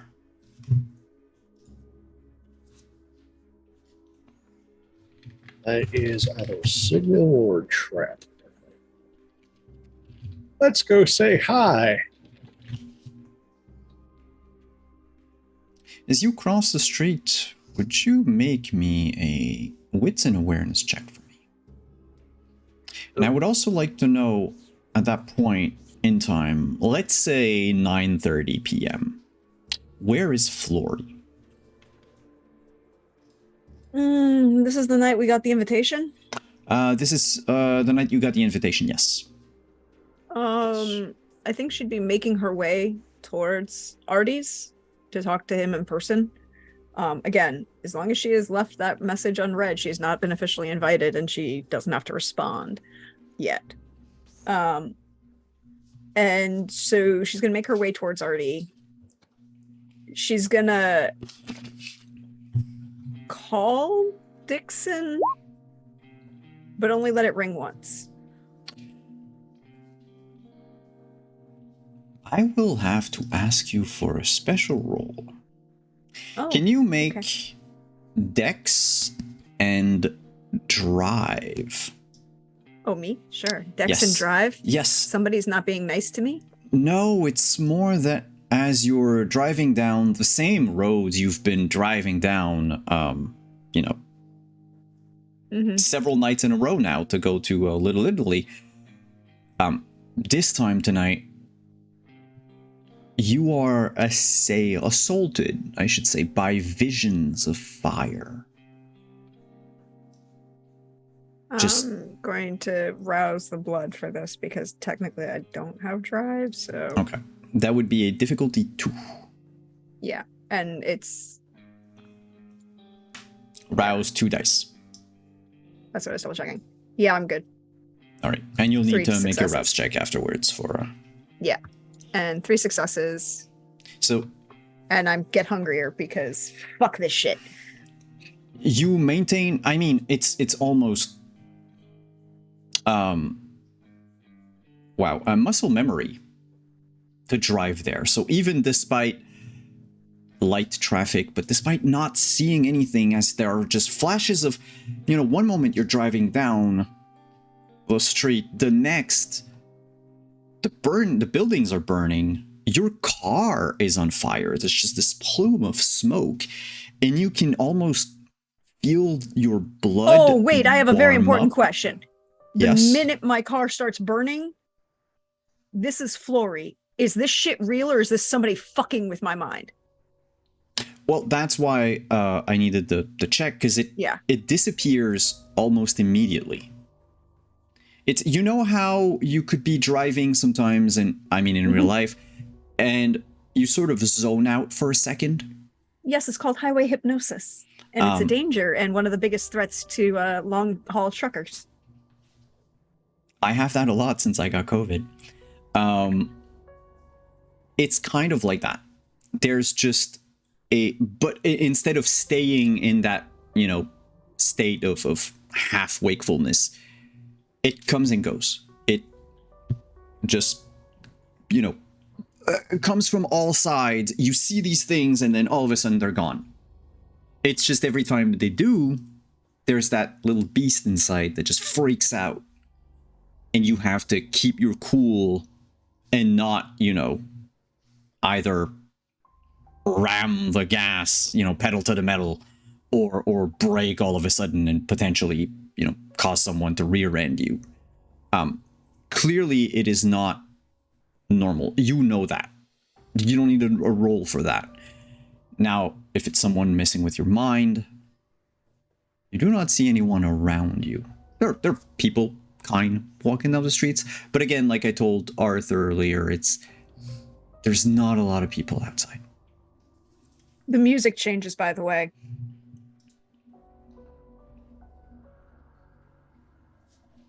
And it's Lucia's aria from the end of Lucia, when she's basically ranting at everyone and saying, fuck all of you, you're the reason for my horribleness. It's a great song, by the way. You should look it up.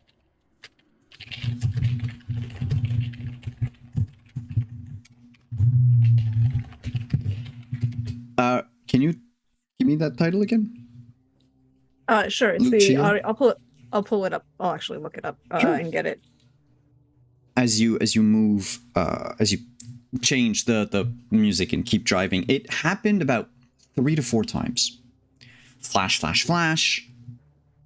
Over the course of your entire drive, so it's not like 4 flashes, one right after the other. But after the last flash is gone, you're driving down the road and you see Artie crossing the street to approach a burning garbage can.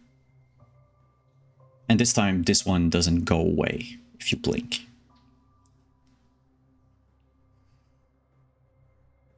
Artie, as you cross the road, I believe you succeeded on your check, correct?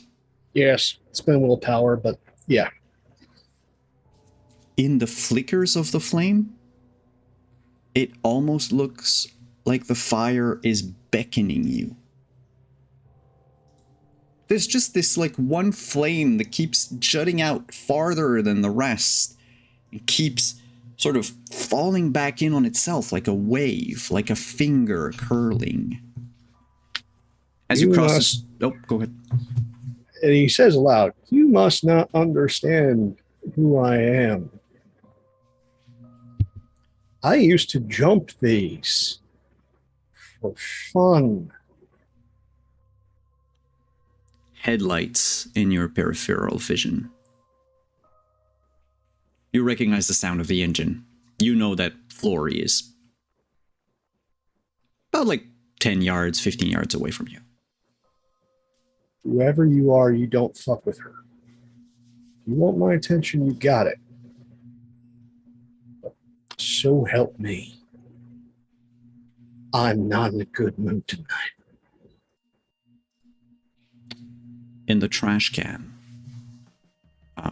Which, by the way, it's one of those, I say trash can, but it's one of those metal drums. Yeah. Rusty. Full of holes. There's trash burning at the bottom, but at the top of the heap, you see it is a tourist map of Montreal that is currently burning. I look in the flames because I'm in that kind of mood. Can you make a rouse check for me, please? And Flory, you see all of this. You see Arthur crossing the street, and then staring intently at a burning drum. Oh, I said rouse check. I'm sorry. No, it's a fear frenzy check. I'm sorry, Arthur. So the next question is this a real fire? This is a real fire. There is an actual fire in a trash can, and Artie has crossed the street. He kind of, didn't see your car. I mean, he was almost on the other side of the street. She's gonna pull the car over and turn it up. By the way, this song, I linked it in chat. It's yes. Sometimes called the Mad Scene in the not good way, but At the same time, she does come out onto stage looking in her wedding dress, horribly, horribly bloody from killing a person, and basically tears into everybody around her. It's great. Cool. I will not make it play because I don't want my stream to be. Yes, but it is. Con- Go look it up. But I have is- it. So the. It's No, go ahead. and it's a very high contralto performance, a coloratura alto, excuse me, performance. So she's going to turn the volume all the way up, and anybody with heightened senses might be slightly uncomfortable with the level of high runs that are going on. Well then, I mean, Arthur, you heard Flory way before you saw the headlights. Yeah. The difficulty, by the way, would be just 1, because it's not that big of a fire. It's just you're now close enough that you feel the heat. Yeah. Again, used to jump these for fun. Doesn't mean that the beast still enjoys it. No, but fuck that guy.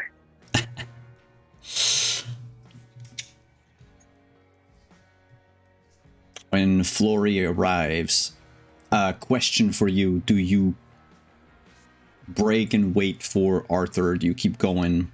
Because you see him. He's right there. She'll pull the car slightly over, but kind of double park it. Because there's not a lot of traffic, you've said. We're kind of in the middle of a quote unquote side street, right? Kinda, yeah. And she's going to open the door and turn the volume all the way up. And lean on the hood of the car and watch Artie as backup in case something happens. The moment your first foot... And paying attention around. Okay. The moment your first foot touches the pavement, fire goes out. It almost matches. There's the tuck of a foot. No, there's the no sound of a foot. And just like a breeze. It shouldn't be, I'm not even going to call it a gust of wind. It should not have been strong enough to put out a fire like this. But it's just like just a little like cool breeze. The fire just ways dies. There's still embers. The map is blackened completely, but like the edges, you can see the orange that's still like eating at whatever's left that can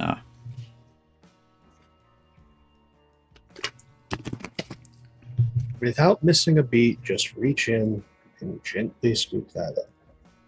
Oh, it disintegrates. You can still hold like a corner of it, but it's burnt to a crisp.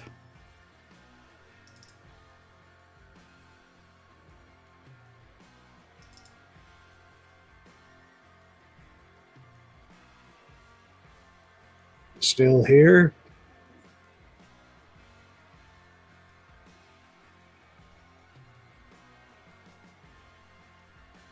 No sound, no light, no heat, no wind.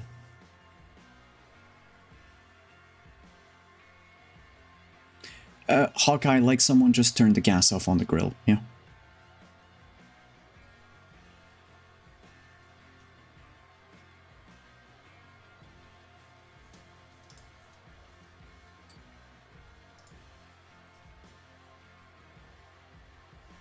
I'd like to make an occult check, Sure. because this is ringing a ding in the back of my head. Question. Does my Zamish specialty come into play? No, but I will give you an extra die for it. For this check, not for the specialty.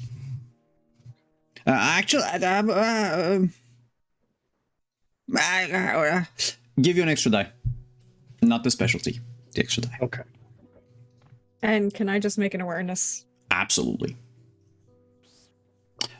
If you are doing it yourself, you can use because normally I ask for wits awareness when it's something that happens, as a reaction. But if it's just you looking out for something, you can substitute wits for resolve.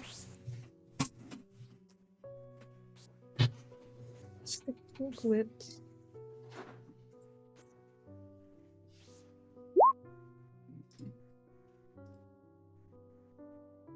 Uh, 4 successes. Crit. Yeah, crit. Nice. What are you keeping an eye out for? Old motherfuckers. Or cousins. Or anything that's really a threat at this point. Do you consider Arthur a threat? Not currently in this moment. Although she might be popping sense beast to the second. You keep an eye out, keep an ear out. But it's a different sense that picks up on something. More like memory than active senses. When you were driving over, your blood warmed up. Or at least you felt, it happened in a second, but now that you have the time to think about it, that's something that happens when a member of your family dies. Permanently. Last time Grandpappy Ravnos died, a lot of you caught on fire all of a sudden. Yep. I mean, a 14th gen Ravnos is not going to provoke any fire in anyone's veins. Not in that sense, at least. Because Ravnoses are all sexy, we all know that. But someone older than you? Perhaps?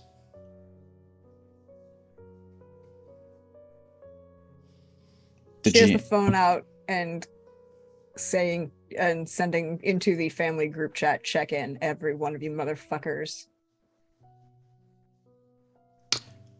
And then she's going to look at Artie as she's paying attention to other things that are going on because that there's a lot should of not things have been going on. Yeah, there's a lot of things going on. Like, this is probably something that's happening at the same time as other things, and this other shit she's paying attention to protect Artie, but she's also got like the family phone and the family group chat going, you better check in, you motherfuckers, otherwise I'm gonna fuck you all up. Yeah, and Artie realizes that Florrie's irritated because that song doesn't come on just randomly. But at the same time, mine goes very specific places in order. The first thing, when you're dealing with somebody fucking with fire, and you were brought up the way that Artie was, there's a very specific word that's on the tip of the tongue from the old country. It's called Coldunism.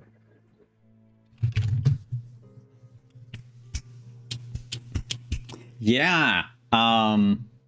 Since the last month or so, since you poured your blood in the river, you have bore witness to 4 strange omens. Earth, air, water, and now fire.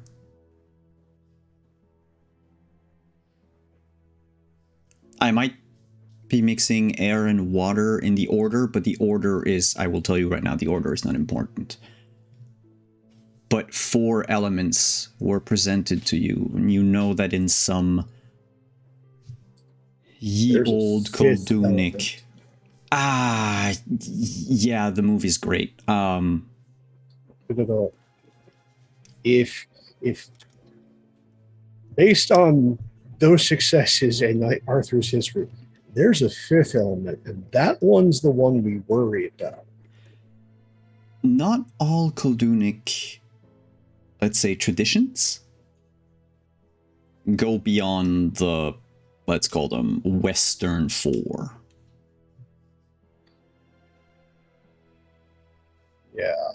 But the one that allows you to do all this bullshit Well- at a distance is the soul. Otherwise, you have to be nearby. Well,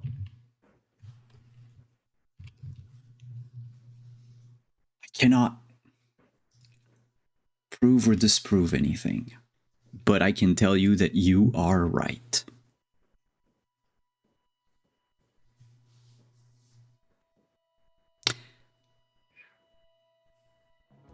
If it were your sire,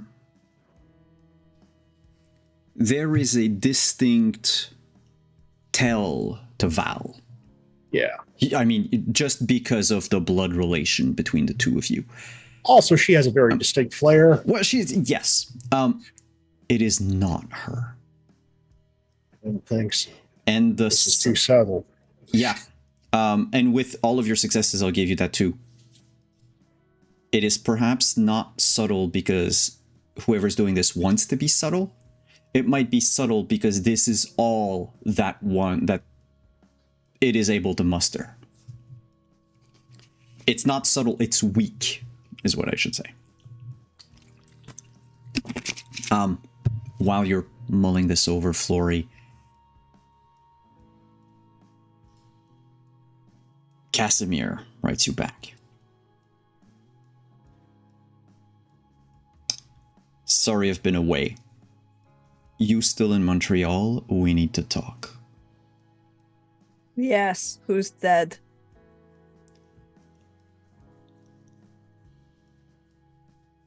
Not over the phone. And she'll just give the address to Artie's. And somewhere right now in the Middle East, there is a heated discussion between a Ravnos and a Banu Hakim. But then we jump cut to a plane taken off, and the Banu Hakim is left alone to continue their mission. Yes, Zoom captions the Banu Hockey. Sure. It had to be more Canadian. Yep.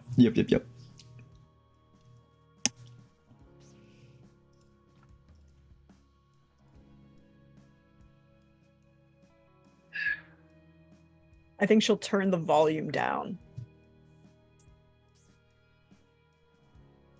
There's You got bad news.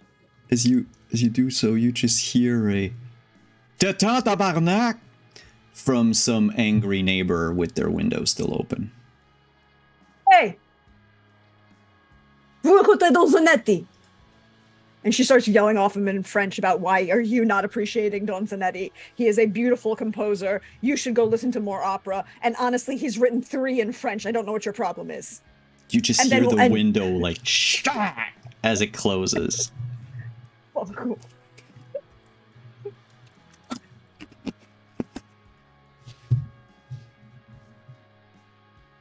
Yes.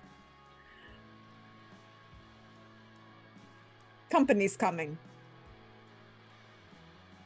So it was bad news. I guess I'll need to walk my ass back to the house. Get things car.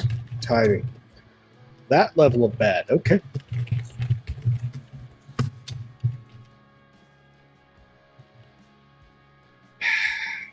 But before he leaves, and he's going to try to be subtle. He may not succeed being subtle, but he's going to try to be subtle.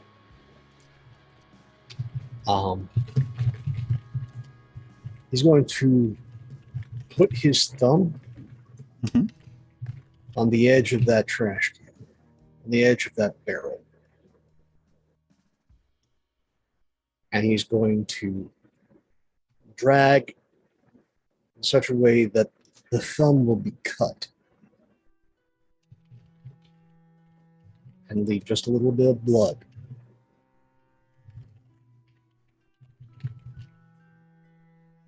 Thank God you don't have to think about tetanus.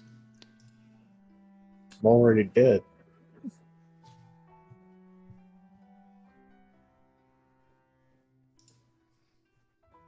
You bleed a little.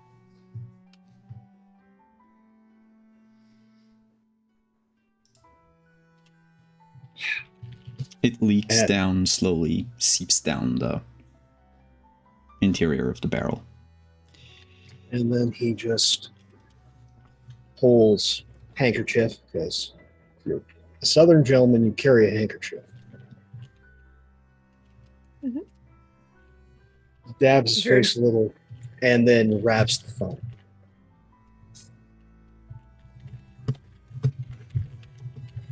Gets in the car.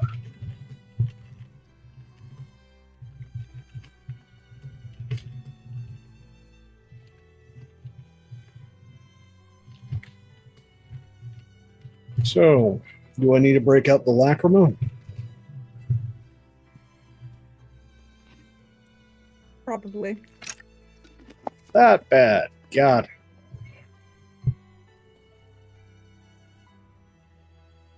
Someone's dead and Casimir didn't tell me over the phone.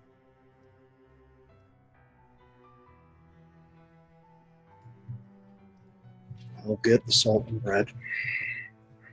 Also, whoever your friend is, fired. Messing with the mind of Ravnos. Maybe convince them not to do that again. I don't think necessarily that was my friend's doing. That won't be. Barrel was the next to last of an omen. Oh, we got Someone's somebody trying to- really old. Someone's talking to me, and it's not bad. Hmm. I Are we don't think getting it's are our. we getting ready for, an altar and sacrifice and dancing naked under the moon? Coldunism is many things, but it is not that kind of way. I mean, I've been to a couple parties like that. Yeah, no, this is the old country. No altars, just very simple and potent totems. Hmm. You should tell your friend Dixon.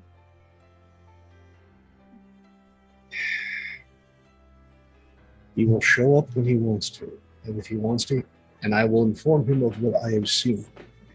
But he is on his own path. Whether he decides to come back to the light or fall is up to him. He has made that clear. You would notice, Artie, this is the first time she's used his name. Yeah.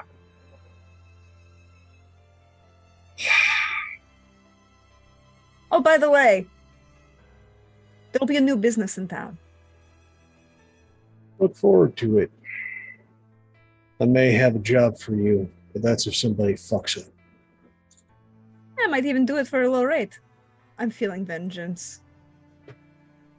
Although there are a couple developers who just kind of need to quietly go away. I They're can beautiful brick row houses, and they're tearing them down for these stupid, boxy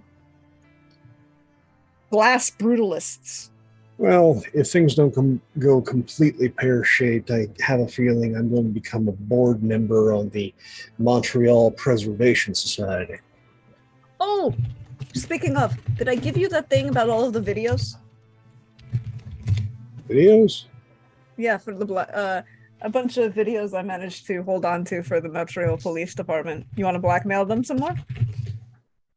Blackmail is step Intimidate. 3. Step 1 is bribery. Step 2 is the moral high ground. Step 3 is bribery. No, I have them if you need them. Thank you. That's appreciated. It just depends on. And tonight's been very heavy, and it seems that there's not a lot of coincidences. As to the fire thing, how much did it hurt? Not enough.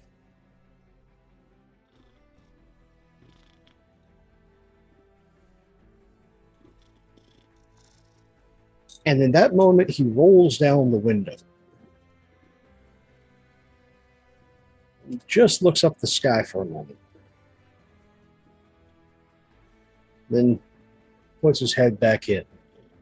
There is no one flying in the sky at the moment. I'm not looking for flyers. I'm looking for stars.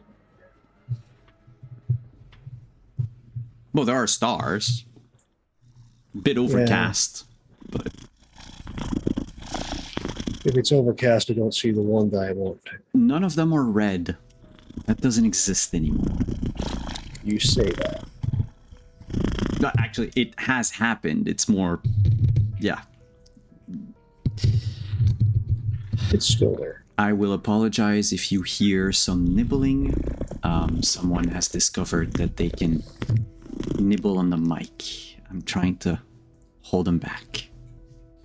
He is so pleased. Yeah, he is. But yeah, get to the house and it's very much getting the old hospitality ready.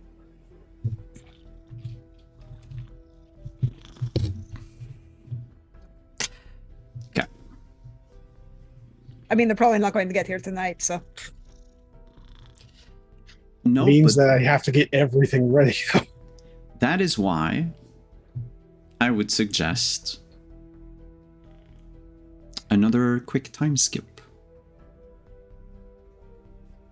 As is there Yes. any reaction to Dixon to the one ring phone call that Flory sent? good question. That's true. He does not know how to use the phone, and he is injured, so he is not traveling. Okay, but it's so there is no response that she would get. No, he has never responded to anything that has come across the phone. He doesn't actually even know the phone number of it. What has happened in the past is that when he sees something has happened, he would then travel over to Artie's domain, but he has said that he's going to be gone for at least 4 or 5 days to heal. Yeah, and that was Flory's thing about being at a one ring call. Like, I need you to know that I need you to be on alert, but you're unwell, so don't come here. Kind of level of what she was trying to convey, if that makes sense. Yeah. So if you don't come, that's what she wants. Like that she thinks she succeeded. Yeah. I mean, lack of a jaw makes traveling on the bus a little hard. A little difficult to blend in. Yeah. And now he's walking nowadays because he has not been able to pick up his bike. It will take Casimir 2 days anyway to reach Montreal, because a flight from where he is at night with time zones can't really make it in one shot necessarily. I will rouse for that next day. So if you would all like to rouse, please.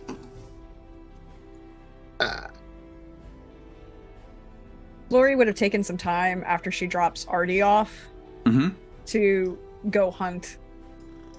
Any place in particular, and how? Not in the Haven. She's polite. I mean, technically she can, mechanically she can, but until she's officially and you get been invited bonuses. to. Yeah, I know, but until she's been officially invited to by Artie, she's not going to. But I think right outside, because she's like hangry. and she's in a bitchy mood. And so she's I think what she's gonna, and because she's in a witchy mood and she wants to take her I'm going to look for what's annoying me, or a stand-in for what's annoying me, and then take my vengeance out on that, which in this case is some guy being an asshole to his date. Of a certain whatever level, that is. Like, so you're looking for a very specific you're gonna have to go a bit farther out of Little Italy, though. That's fair. She'll do that. Because most of the, like I told Arthur earlier, most of the bars around, it's mostly just men. Mostly just watching sports or news and drinking sullenly. Thank you. by themselves for the most part. But if you go a little bit south, closer to some of the colleges, the CJEPs, you'll find people out and about. I mean, Halloween is in a week. Everyone's already throwing Halloween themed parties. And I would say, so how do you do that hunt? Because it's either a strength and brawl if you wanted to, strong harm them into feeding, or restrain them and beat them up is what it is. It's attacking people in the streets, grappling them. she's going to look for like a guy being an asshole to his date girlfriend, his date, and then she's intentionally going to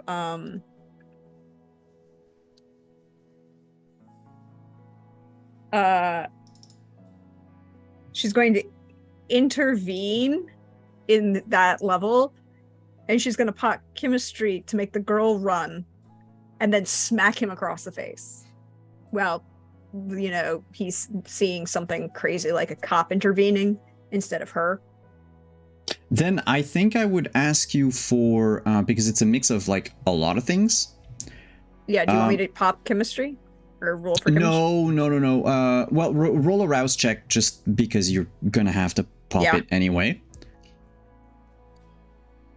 Success. And I think I'll say, go with, it's going to be weird, manipulation and brawl. Okay. Because we're basically, summarizing everything in. Yeah.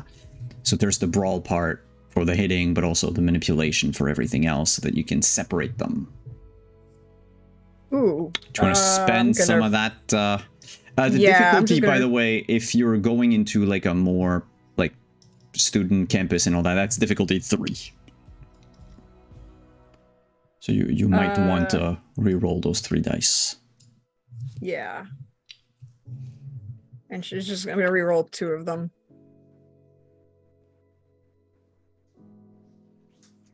Yeah, so 4 successes. All right. Yeah. I was like, wow, that was mathematically poor of my roll on that. It takes you a bit of effort. Yeah. But, because they saw a cop, so they tried to explain themselves. I didn't do anything wrong, blah, blah, blah, blah, blah. Hello, Raiders.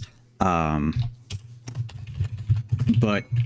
a bit of patience, and eventually, especially, managed to wait for no one to be in the vicinity when you just knock them. Sock 'em, rock 'em, feed 'em, I guess. That doesn't work. Anyway, feed on them. Rock 'em, sock 'em, Biden. Yeah, that works. How much do you drink for? Or just 2. She's not going to kill him. She will leave like a cop's card like tucked into his shirt. Yeah, like the business card they give you to call back at the. But yeah, that's all she'd do. So keep 1. And I got a 2 out of 2 for my brawl strength. Yeah, I saw. Yeah, from earlier. Okay. Yep. 2 points again. Yep. Vibe. What is the resonance? Ooh, yeah. I need that, and for Flory. Thank you for reminding me. You gotta know what you got. Yeah, I know. I just wish I had the cover pages because it's so much easier. Let that be a lesson, developers. If you have a lot of things in your game, make reference sheets. No, it's because make a nice PDF. There are reference sheets within the inside covers of the manual the PDF doesn't offer them. Yet you have the outside cover, but you don't have the interior cover. No. If you're going to have a PDF of your game, and let's face it, in the year 2023, you're going to have a PDF of your game. Have just a PDF that is all of your reference sheets Oh, yeah. separate from the book. So somebody could just have that open and quickly reference as opposed to digging through a massive PDF. For your information, Flory, it was saying,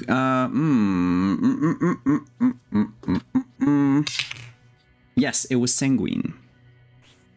Mm-hmm. Sanguine resonance, but it was fleeting. It, it's not as light as it was, let's say, to Dixon the last time he fed earlier in the session. It's just, the regular. The person was kind of horny, but also kind of angry. Mm-hmm. It's just kind of a taste. It's like fast food, it does the job. And as for Dixon, you get melancholic. Thank you. How long does the resonance last, right? So the resonance lasts until, if you want to use You it to feed like again. increase your disciplines and all that, yeah, until you feed again. Oh, okay. Cool. So I mean, yeah. But if you wanted to upgrade your presence, for instance, you have the blood in your veins to do so. Mm-hmm. And we will end tonight with something that I wanted to do. So we've skipped ahead. And we're going to have one final scene because I really want to see Dixon's face. So Dixon, could you make your rouse checks to see how much you've healed from your wounds? I'm already healed. You're already healed, okay. That was my last one. Oh, okay, good. So we are now October 25th. 26th. 25th? 26th? Let me just get the... We were on the 24th and we skipped ahead one night. So we are now October 25th.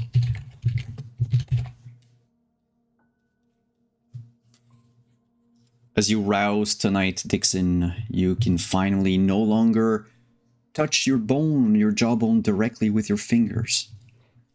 The muscle, the flesh is knitted back around it. It feels nice to be able to feel whole. At least physically. I feel fine. Yes, that's why I said physically. I will not presume what your mental state is.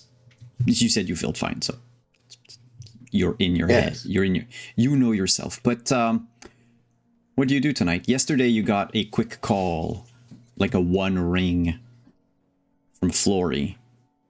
But otherwise, nothing else. You still have the paper. Or I mean, not necessarily with you at the moment, because No. that's a bit of a problem, but there's still that message that you haven't replied to or done anything with it. Yes. Being around other people is a danger to them. I think the one thing I would do is check to see if I got any messages back from Folly. I would check the Antonio's dead drop. Just to see if I got any messages back. From Antonio? None. Or Folly.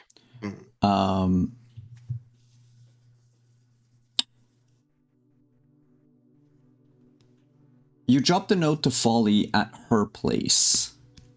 Yes, the dead house.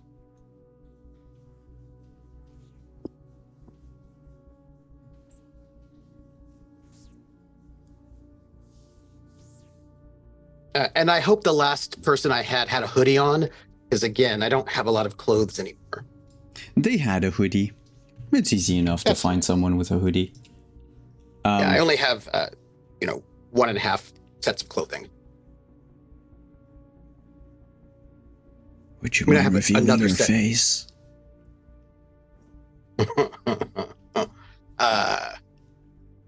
Sure.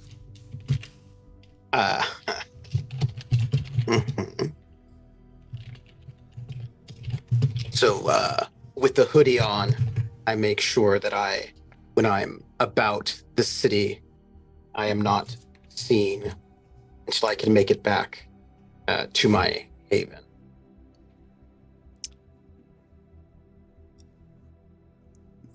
On October 25th, there was a quick note from Folly. Half of it I will ask Lindy. But the other half, she will tell you about the event on Halloween. You're not on the mailing list, but we know for a fact, we don't know where the event will be held, but there is an event, and the prince invited everyone.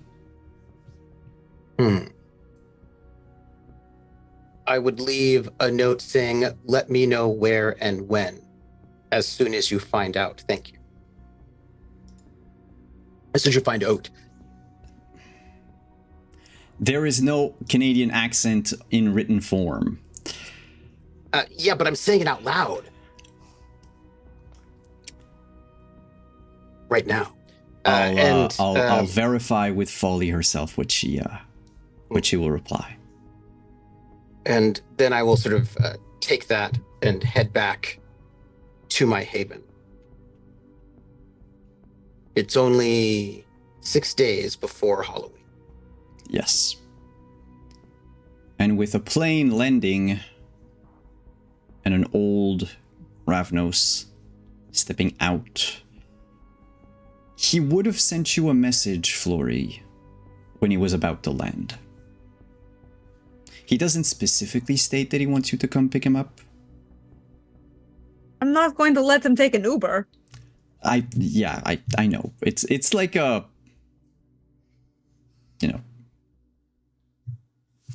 I was tracking Unspoken. his plane for a reason. Commercial plane.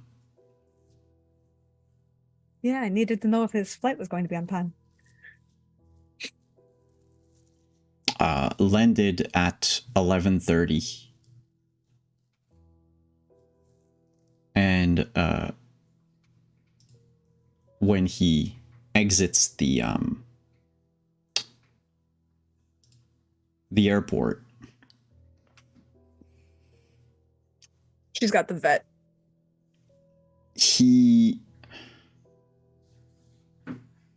he's got the blush of life on, but even then he looks pale. There's an intense wariness in his eyes that the moment he sees you tries to hide it as best he could. He's an old Ravnos. He's got hundreds of years of cunning and conning, lying and masquerading. But it's like he can't bring himself to do it completely. Like the feign. You never lie to happiness. family. You lie to outsiders. It's not lying if you're telling an untruth to outsiders. But if you lie to family, it's something else. Well, there's been a lot of lie by omission on his part, especially about what he was doing in the Middle East. That's not the same thing.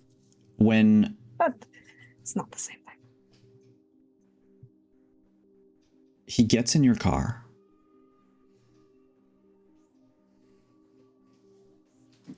looks at it,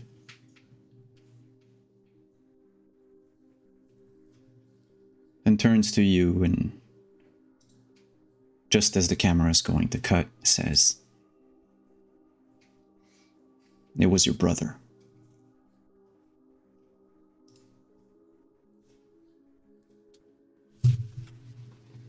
And she will put her foot on the gas a little too hard and peel out.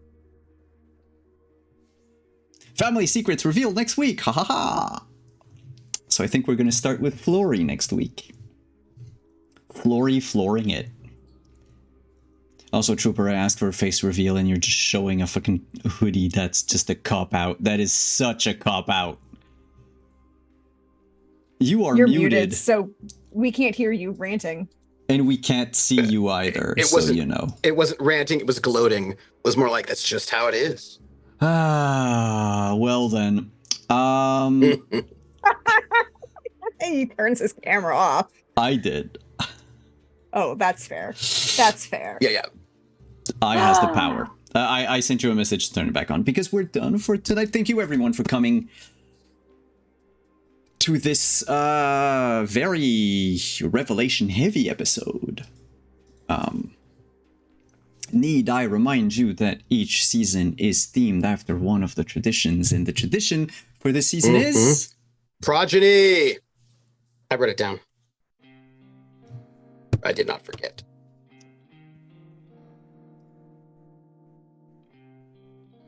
family fun stuff. So thank you, players, for being here. Thank you, chat, for being here. We'll go around the table. Players, tell us who you are, where we can find you. What did you love about tonight? I'll hand the mic over to... We'll start with Flory. Oh, me. That's me. Hi, everybody. I love this. I love this game. I love this story. I love these fabulous players. I love Trooper trolling us all night.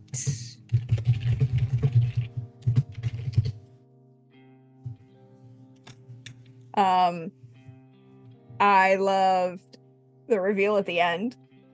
I thought it was beautiful. I loved that the bringing back the old world so much into this very, very new world run of Montreal, and all these old traditions, and the people who are really respecting the old traditions, and then the people who really don't. And it's like, the tower claims to be respecting the old traditions. Motherfuckers. Hey, fuck the Archons. Also, Flory will totally do an intimidation murder for Artie. She might need to vent some frustrations and emotions later. It's fine. But other than that, thank you to my fellow players. Thank you to the audience for being here. Hey all, you know me. I'm at Deirdre Dominant on Twitter, as long as that thing keeps going.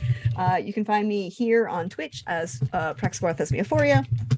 And I'm over on Instagram and Hive as Prax the Bard. And we'll see what I end up on as other things on other platforms, just because platforms. You can find me next on Sunday on my channel with some people as Carousel Court. I'm just gonna say that the drive-in movie was real riveting for everybody in Savannah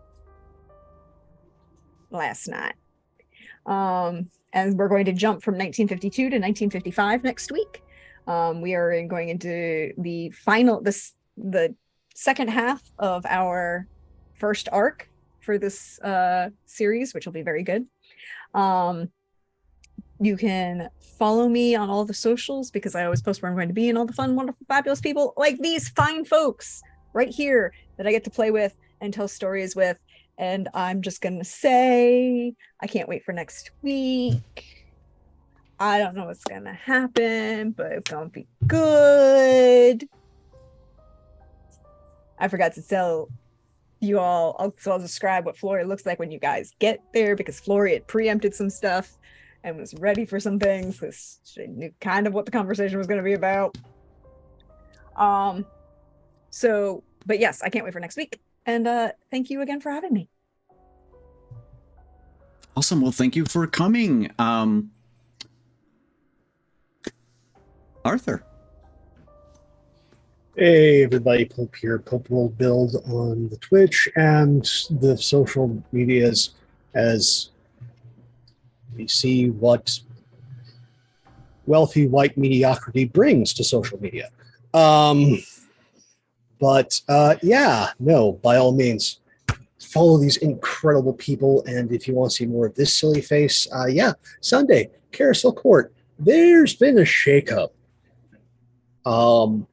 So much so meetings have to happen and have happened. It's a thing. It's a thing. So if you want to see the ramifications of a series of poor choices, I know it's entirely new. We make nothing but good choices here.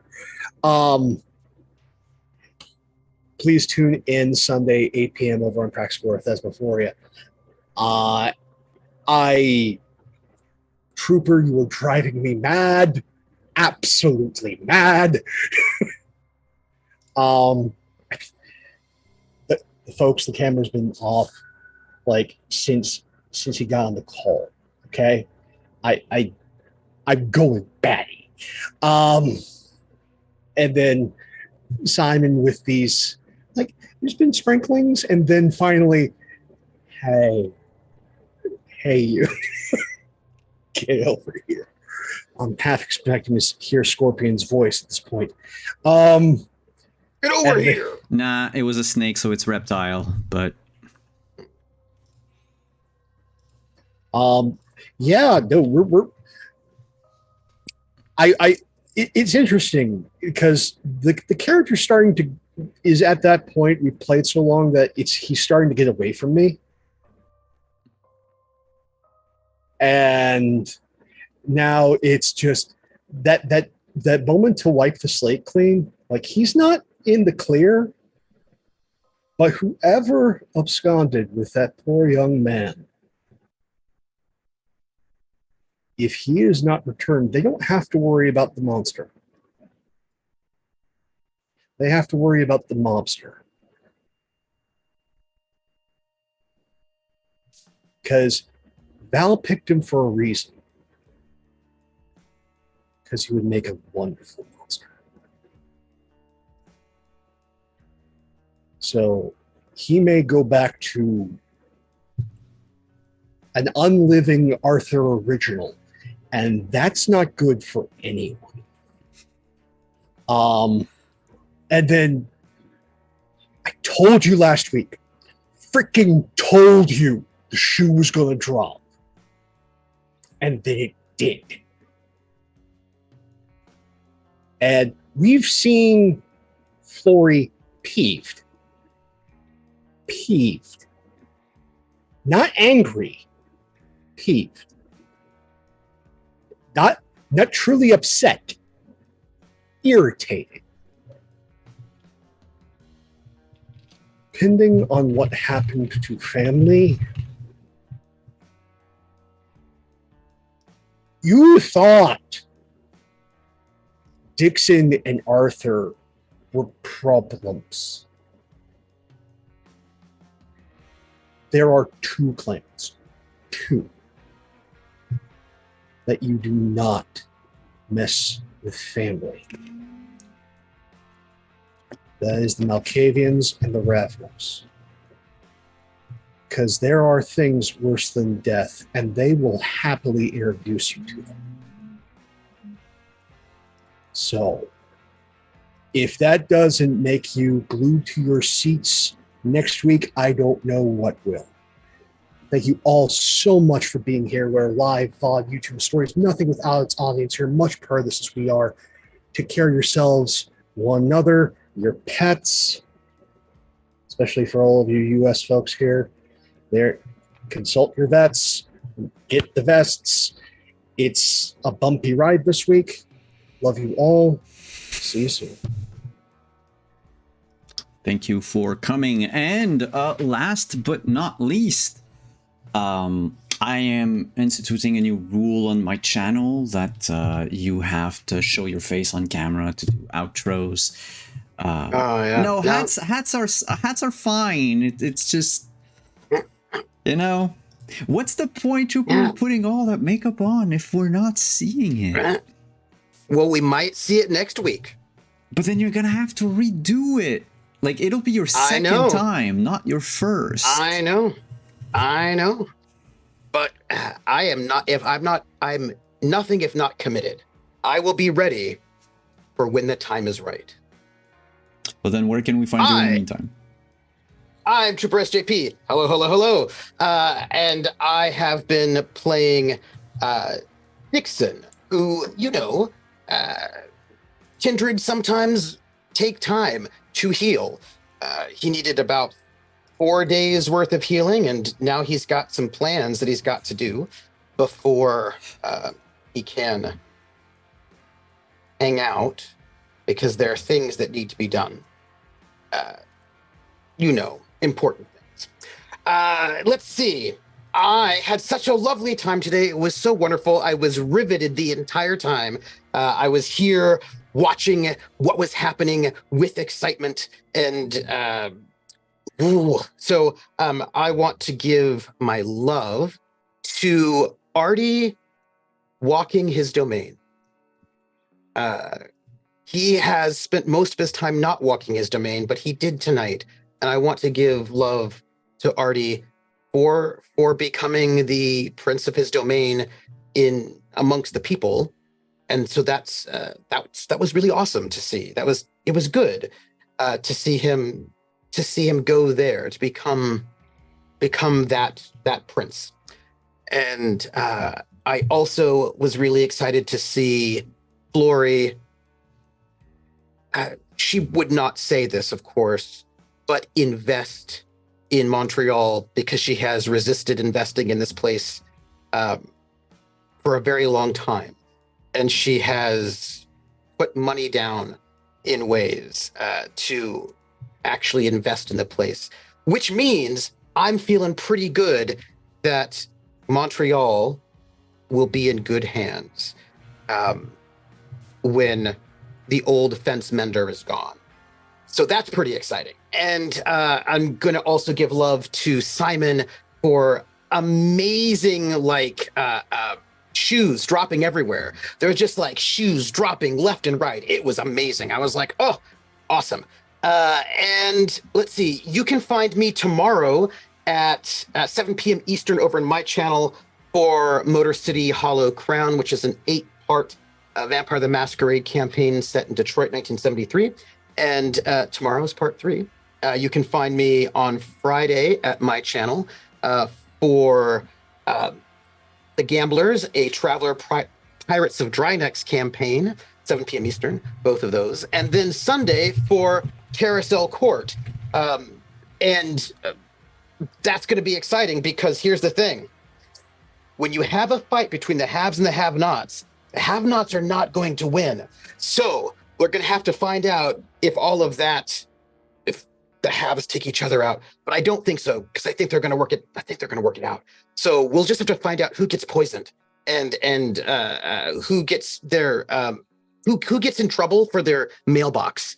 And I feel like we're going to see the power of the HOA come into effect and put the smack down on people hardcore. So I'm very excited for the big hammer of power hitting the little folks. So that's very exciting. And those are the places you can find me. And I want to say thank you to chat for being amazing. You guys are wonderful, and I got to enjoy hanging out with you all today. And that's me. Thank you for coming. Thank you everyone for being here. My love for tonight goes to all of y'all's faces as I was dropping the shoes, as it were. I can be found. So for Scion, yeah, quick announcement. We are taking a break for July because the summer is just hectic for everyone. We're always busy. Some of us have cons every weekend, so might as well just, instead of always push back and, maybe yes, maybe no, we're just pushing it back to August, and then we'll pick back up our last story arc in August. So you can find me here on Mondays for some more of Montreal by Night, and perhaps there was an idea of a casual stream that I've been mulling over for a while, that I call The Road to Baldur's Gate, where I will be playing Baldur's Gate 1 and 2 in anticipation of Baldur's Gate 3. And I'm probably going to start that later this week. I'm probably not going to go through all the games anyway, because as we know now, BG3's been is releasing like a month early. So that's 1 month less for me to play the older games. But I just want to, get back into it, hear the familiar voices, the music and all that, and just chat with everyone, and not have to GM, or play. So that's that for me. Thank you everyone for coming, and we will see you next week. Also next week, part 2 of Mr. Rick Harris. Bye bye everyone.